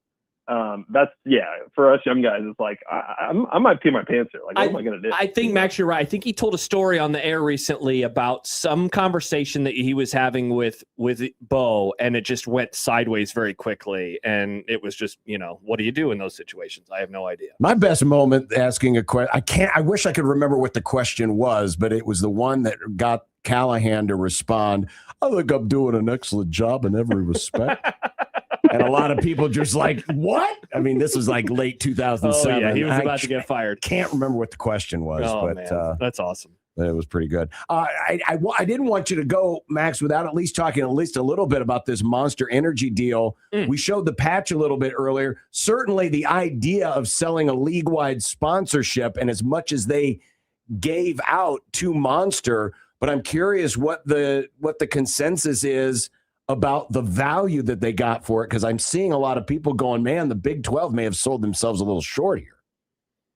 Yeah, I've seen a lot of that, and certainly the response from Brett Yormark and the Big 12 has been like, we've shopped this around for a long time. Like I think they felt like this was the best deal they could get, and they felt like part of it was looking at this beyond just national, but international and all that. But I don't know the nuances. Who else was at the table on that kind of stuff? But they did not have the monster patches on the jerseys that were on mannequins at media days, but. When we start seeing that, guys, that is going to be, I think, potentially hilarious. And I think I believe Gene Taylor from K-State said it's got to be green. Like they can't just have like a purple monster logo on their jersey. So yeah, the clash are going to stand out. And I'm not really ready for any of that, like the ads on the jersey stuff, but it's coming. Gosh, that's a great point, Max. I never thought about that, but you're going to have some class. I don't know if it's like this for everybody. I'm colorblind. And so when you put red and green together, it has this almost like optical illusion thing for my eyes. So that will be pretty terrible for someone like me. Not great. That's tough. Yeah, it is indeed. Max Olson, who did not run into any potential guests. No, for tomorrow. Sadly, sadly, during this interview, but we Maybe always appreciate the time. Max, thanks a lot, and congratulations. When is Mitchell buying you guys your rings? When's the ring ceremony? Oh, great question. I was in Dallas for this championship run, so I gotta circle back there and find out where's my T-shirt and where's my ring and all that. But, great questions. What a pleasure to play with those fellow champs. Thank you, Max. I just want you to know that Merle at Shady Acres very, very upset that they got aced out by a bunch of young, cannot believe 40-something whippersnappers. You want to talk about, biggest upsets in sports history. I mean, Appalachian State over Michigan, that time Stanford beat USC. The Giants beating the undefeated Patriots, Jack Mitchell's team winning the softball championship. I mean, that's got to be on the Mount Rushmore, if you will. Probably. I was on that Jack Mitchell team for about 3 seasons, so I'm going to go ahead and claim that championship is my own too. Weren't you on the team that got no hit? I was still all part of that team. In fact, I think I should get a ring. Interesting. I was with the team at one point. Yeah. Okay. All right. Well, we'll give Jack his due crap tomorrow. Perfect. That sounds great on the program. But yeah, we mentioned it earlier with Max. So the Big 12 doesn't do their own poll because there's what is up with these leagues not doing them anymore? Because they don't want to hurt anyone's feelings. I don't know. Also, I don't like that it was just coaches. I don't want to hear the coaches poll. I want to hear like a media poll. So Brett McMurphy did this for On3, and BYU came out on top of Texas Tech. Cougars received 6 first-place votes compared to 4 for Texas Tech. 7 coaches also picked BYU to finish as the runner-up. Red Raiders got 4 runner-up votes. BYU was picked first or second by 13 of the 16 coaches. 6 of the 16 picked BYU and Tech to play in the title game, which would be a rematch of last year's championship game. Like Max said, I think a lot of this is just people being salty. I don't think anybody actually believes this. I mean, maybe all this drama and stuff breaks them up, but they're certainly, in my opinion, they're certainly going to make it to the championship Well, game. What's interesting, too, now he only shows the top 8. Texas Tech, out of 16 possible votes, either champion or runner-up, got 8. So they only got 8. So half of the league's coaches didn't even think Texas Tech would make the conference championship game. That's just being silly, I feel like. Now, maybe I'm the idiot here, but they just seem like too talented of a roster. Well, and I just think it's And now the Sorsby stuff can be behind them. I think it's just a little bit of pettiness. Very much so. Or actually a lot of pettiness. Half pettiness. Yeah. A lot bit pettiness. Mm-hmm. So it will be a fascinating watch because that's what, Texas Tech is trying to be like what Texas and Oklahoma were. There's no doubt in my mind that the Fighting Cody Campbells want to fancy themselves as being on equal footing with the SEC and the Big Ten. And it would not surprise me in the least if behind the scenes they were looking, if the SEC ever looked to expand again, hey, we're a little Texas Tech over here. Come on. I mean, there's no question that's what they're looking for. Despite all the bluster about, Cody Campbell wanting all the media rights to be pooled and sold and everything like that. I mean, maybe there's a part of him that thinks that because he knows deep down inside the Texas Techs of the world are never going to be on equal footing with the Michigans and the Ohio States. But there's also a part of him that, there's a little Texas arrogance involved here. It's both. It's the Texas arrogance, and it's we just saw what Indiana did. Let's try to buy our way into the cool kids club. That's what they want, And by the way, in all this, I'm not faulting. This is the rules of the game. The rules of the game is you got to outspend. You got to outspend, and you got to build rosters. And they just did Tech the other is lucky thing wrong. enough to do all the other stuff. The problem has been feeling like they're being persecuted. Well, it goes back to we've had a lot of fun with the tortillas question, but like they are being singled out. That it's because they are Texas Tech. You did this with our tortillas, and now you're doing this with our Brendan Sorsby. No, and it's not because it's you. I'm with them on the tortillas thing. They were going on the field. That's a difference between that and having noisemakers. I think we should all be able to agree on that. How you handled the Brendan Sorsby stuff, we all thought that you were being ridiculous in the moment. They were being ridiculous. I recommend reading the story. We talked about it at the beginning of the interview with Max. I really recommend reading this story because it talks about, that goofy video that they released. It was like 20 minutes long. They had recorded a separate one previously that they didn't put out. And so they just, the way in which they operated makes them very unlikable. I was cool with how they were operating last year. Yeah. Not so much this offseason. I saw a quote attributed to Joey McGuire, the head coach, just still baffled as to why so many people around the Big 12 were so against Brendan Sorsby playing. And it's like, how do you not get this? Yeah. How do you not get this? This has been ingrained into our sports culture for over 100 years. You don't bet on your sport. Period. Full stop. You don't bet on your sport.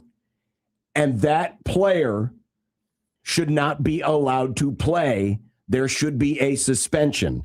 And the fact that they thought, we'll just sit him down for a couple of these measly non-conference games and then he'll be fine. No, it doesn't work that way. It has never worked that way. And for them to just be, I'm flabbergasted. Stop. Yeah. Stop. If the shoe had been on the other foot, if this would have been an Arizona player or a Kansas player, you would be on the side of get that bum out of here.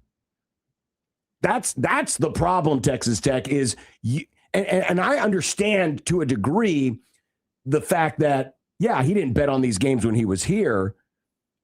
They're just embarrassed that they went out and got the guy and then the stuff came out. And maybe if they'd have done a little bit of due diligence, a little more due diligence, maybe they would have discovered it themselves and it would have been hands off. But there's been accusations that Texas Tech was flirting with him last year, tampering with him last year while he was at Cincinnati. And I think that there is definitely a damned if you do, damned if you don't, because they are the damned if you do. They have defended him. They went to bat for him. They've tried to get him, and now they're crying wolf. But John, if they decide not to defend him, then that would be used against them in recruiting. And so that's the hard part about this. I'm not surprised that they defended him, but it makes it easier for us to pick on them. But if they would have done the opposite, I know what BYU would have said. I know what UCF would have said. I know what Texas or Houston would have said. They would have said, look at them. They don't even defend their guys. Do you really want to go there? They just throw you off if you're not very good or if you make a mistake or whatever. All right. Coming up, we've got some content. It's happened again in baseball. Oh. You know, I didn't even mention this. Yeah. But there was a certain name during our interview with Max Olson that never came up. I realized that after the interview. And I'm proud of us for not bringing it up, though it'll probably be brought up in content. Okay. And Wisconsin's drift into late stage Nebraska has taken the ugliest turn. I mean, they just keep reaching into the past and shaking hands with Nebraska football. All of that's coming up in content, which is on 1620 The Zone.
I made you some Unsportsmanlike content. Unsportsmanlike content. Unsportsmanlike content. Content that's unsportsmanlike. John, don't forget that 1 week from Saturday, you can celebrate Pride in Omaha as the 2026 Heartland Pride Parade brings our community together for visibility, joy, connection, and belonging in downtown Omaha. The Zone, proud to be one of the radio's sponsors for this year's Heartland Pride Parade. And Nikki from our sister station, Sweet 98, is emceeing the parade. The route will kick off at 10 a.m. on Capitol Ave, wind its way through the heart of Omaha, culminating at the CHI Health Center. More details, festival tickets, options online at heartlandpride.org. Nick, what do we have today in content? Well, it has happened again. Sunday was the worthless Marlins who didn't let Yuri Perez finish a perfect game with 6 outs to go. Last night, Pirates pitcher Jared Jones was 9 outs away against the Braves when manager Don Kelly said, "No, that's enough." But this time, the baseball gods finished the spite as Atlanta went on to a 3-0 win. Baseball. Here's where I will give manager Kelly of the Pirates a little more grace than I gave the Marlins. The Marlins were up 8-0. Mm-hmm. Now, while Jared Jones was only at it was around, I want to say. Jared Jones? Jared Jones. Oh, this is a successful Jones. It sounded like you said Jera. His pitch count also was not obscene. Mm-hmm. The difference was this was going to be the third time through the lineup, and it was a scoreless game against the Atlanta Braves. I'm not happy about it. I still would not have pulled him. Hello. But this is more forgivable than the Marlins from 2 days earlier. I think you make great arguments. Also, so we had an almost no-hitter 2 days ago. We had an almost no-hitter yesterday during the show, and then we had an almost no-hitter last night. Perfect game. God, we're due for... Wait, where was the perfect game? Oh, the perfect game was perfect 2 days game ago. Sunday, perfect game last night, no-hitter yesterday. Wow. I feel like we're due now. It's going to happen one of these days. But I couldn't agree with you more. Another list has hit the internet. ESPN has put out a list of the top 10 coaches in college football. Why didn't they rank the entire Power 4 like CBS? Good question. Sad. Signetti obviously led the way, followed by Kirby, Ryan Day, Marcus Freeman, and Dan Lanning. Is this fair? It seems like this has now become the very agreed upon top 5 of the coaches. You have to put Signetti there, given what he did at Indiana. Kirby Smart has 2 national championships, so he's the obvious number 2. And then the next coach that has won a championship and is not a tire fire like Dabo Sweeney is Ryan Day, so he has become the obvious number 3.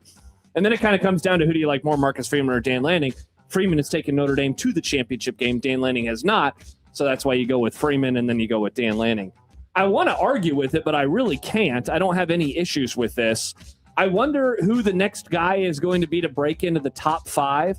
They have Sark at 6 and Lane Kiffin at 7. I wonder if either of those dudes is going to be the one, if they go on a deep run. I know Sark, it's kind of a put up or shut up year, it feels like, for Sark in Texas. But yeah, I think that's a fine top 5. This tells you all you need to know about college football. 2 of the guys in the top 10. Yeah. Kyle Whittingham, he's just a temp. And Kalen DeBoer, who's tied for 10th with Mario Cristobal, is on a hot seat. Yeah, you're right. That's a good point. Seriously, there's a 2-time national championship head coach that no one would even think about putting in the current top 10. That's true. A lot of stuff has changed in recent years. Yeah, a lot of stuff has changed. John Rothstein, who has broken his promise to sleep in May. Well, it's July, Nick. How do you know that he didn't, at the calendar. That he did not sleep in May? Oh, interesting. Has his first Big East preseason power rankings. The top 5 are UConn, St. John's, Villanova, Providence, and Creighton. Is 5th a fair starting point? It is, but if you ask the people at Xavier who spent a little more money this year in the portal and made a lot of different additions under Little Patino, they would say, wow, 7th, not so fast. The DePaul folks who are feeling their wild oats. They need to settle down. DePaul, every year they tell me that this is the year.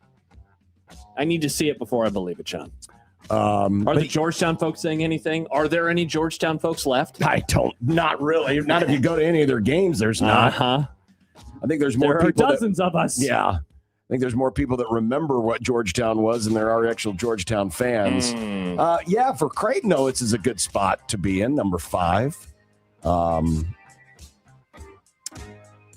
Hopefully this will be a good bounce back here. I'll be very interested to see. The Marquette at number 6 is rather interesting because Shaka and the boys had a real rough year last year, and he had to pull back from his Dabo Sweeney-ness and actually dive into the portal, which is something he was reticent to do. I feel like this is a solid spot. I could really see them, honestly, in between any of those 5, 6, or 7 rankings. That's kind of where they hung out last year throughout much of the conference season. What did they end up as, the 5 seed? Is that what they were? The 5? Like, I feel like that's kind of where they are. I think you downgrade them a little bit because you have questions about the coach, just given that you're losing a legend. You maybe upgrade them because you like the roster a little bit more. So I probably would have put him at 6, but I think 5 is a fine spot.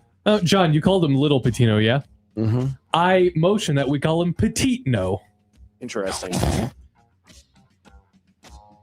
I made John laugh. I'm happy. Yeah. It was a quiet week for Scott Frost. It wasn't a good laugh. It was a quiet week for Scott Frost discourse. Thank God. As he didn't say much of note in his Big 12 Media Days appearance. Could this end up being a positive for his group in a year or two? No, I don't think group so. Going into year 2. I don't think so, Nick. It was quiet. Like, sometimes I forget that he is there. Last year, throughout the course of the offseason, there was the story he did with ESPN about how he didn't want to talk about Nebraska, and then he talked about Nebraska. There was the time that he spoke behind the scenes to The Athletic, and he didn't want to talk about Nebraska, and he talked about Nebraska. There was another interview I think he did last year where he's like, I'm not going to talk about Nebraska, everybody. And then John, I don't know if you noticed, he ended up talking about Nebraska. So I guess in fairness to him, he's done a good job at not talking about Nebraska this year. But no, I don't think they're going to be very good. We talked in our previous segment about Texas Tech and all this money that they're spending. UCF ain't doing that type of stuff, man. Like it is a tough road for a program like a UCF right now in college football. I haven't missed 1 nanosecond of not hearing anything from Scott Frost. You don't like any of the Scott Frost discourse? But he never talks about Nebraska. It's over now. He's done. He's gone. He's buried. If only you could have seen this coming. Yeah.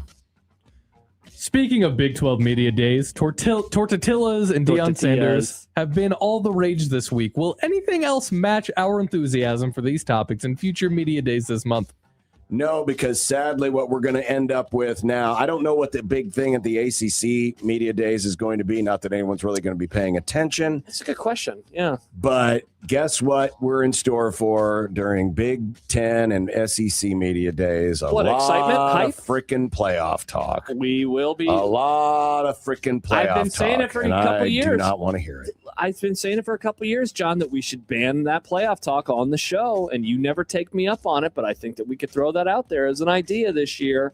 Well, sadly, we're going to probably be stuck with it because at some point we're going to end up with 24 stupid teams, and we're going to have about at least a dozen of them that won't belong being there. Wood Africa says the Wisconsin lady is the only thing. Yeah, Waukesha, Mrs. Waukesha, opining and asking very strange questions. Sure. No, you're right. I mean, that's going to be the dominant discussion at those leagues. Should they do? Should they expand? Should they expand? Like the SEC coaches are about to go ham on that, by the way. I hope everybody's ready. Their coaches are going to be very public in expanding the playoff. We already know that the Big Ten coaches are public in expanding the playoff. The ACC, remember a couple years ago, it was about like all the fighting between Florida State, Clemson, and then versus the rest of the league. Not so much. I mean, now it kind of feels like we're all about to bow down to our Miami overlords. So, no, nothing will capture our imagination. Coaches will say funny things. All I hope for is that we can get a thing like what Deshaun Foster a couple of years ago. Last year, who was the guy at Michigan State? He's already been fired, and I can't remember his name, where he said fluidity really weird. So that's what I'm hoping for. Just something strange. This is no concept. This is real. Wisconsin is breaking out hideous new alternate uniforms for the Lambeau Field game against Notre Dame. Reflective tape numbers are back.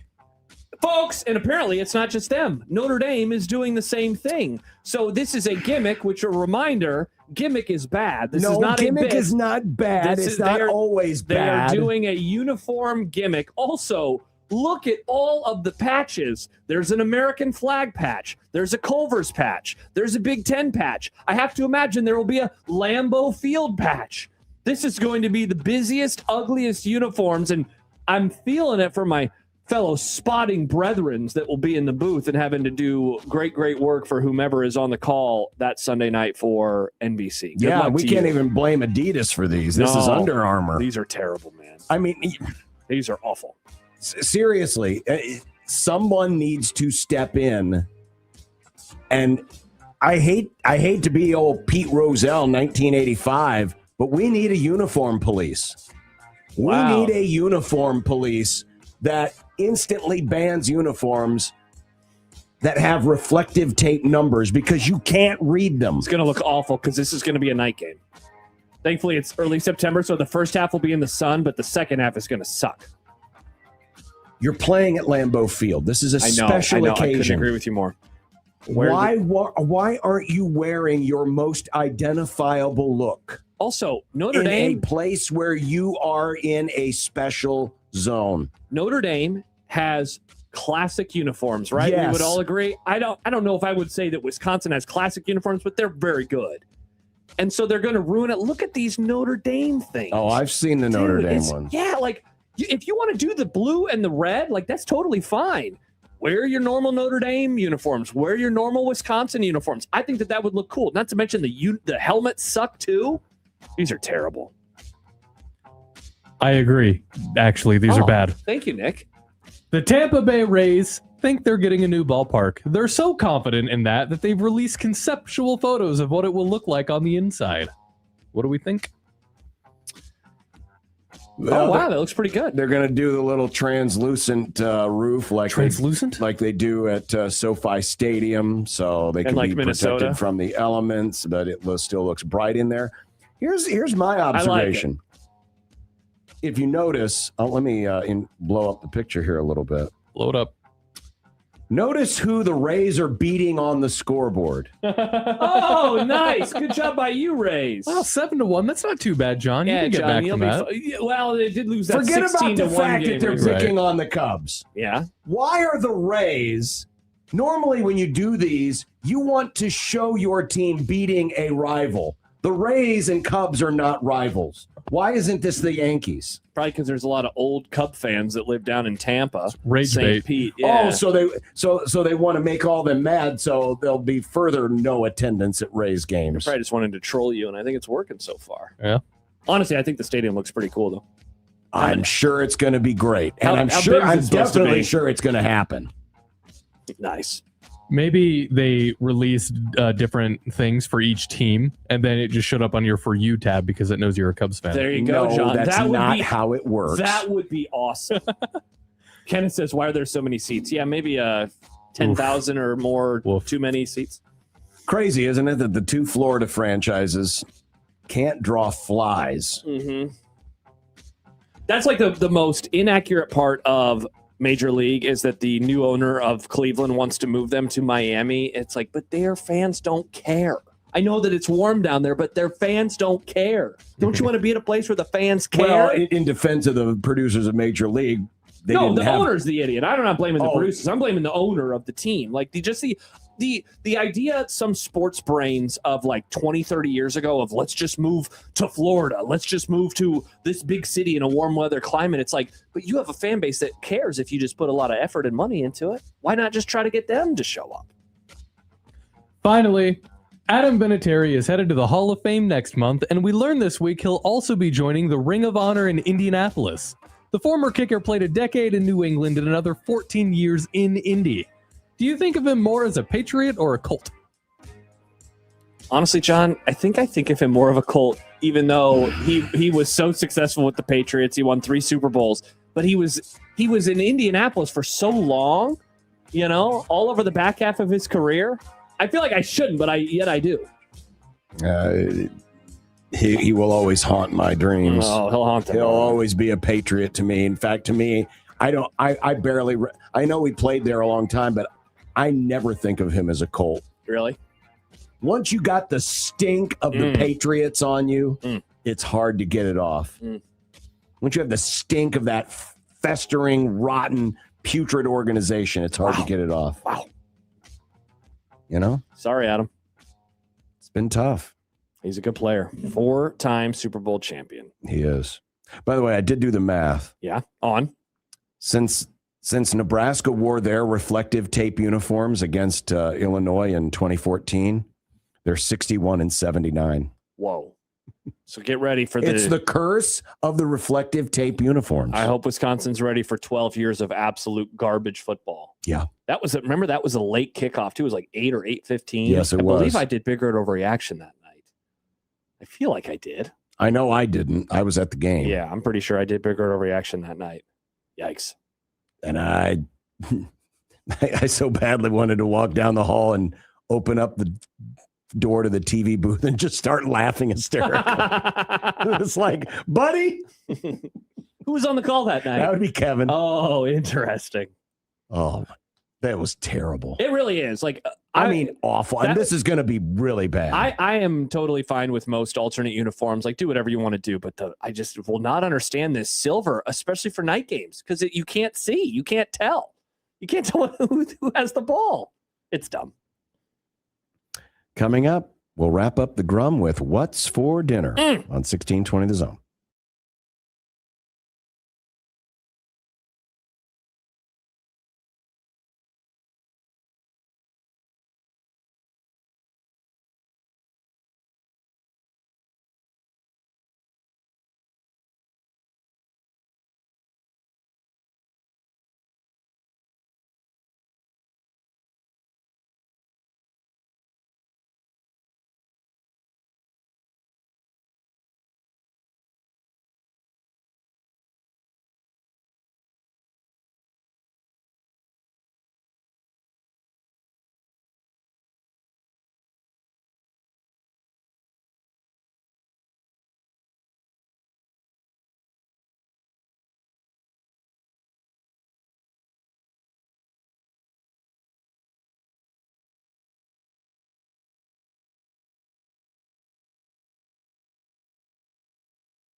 When you knock us down, we're going to get up. And on the way up, we're going to bite a kneecap off. Crust is good on your pizza, not your ass. I'll eat your ass first. And I think we're going to serve McDonald's, Wendy's, and Burger King. And then it's going to take 2 more shots to knock us down. And I would think that's their favorite food. I'm ready to hang them up, gut them, and skin them, and chop them up. You know what? I'm ready. My daughters aren't starving to death.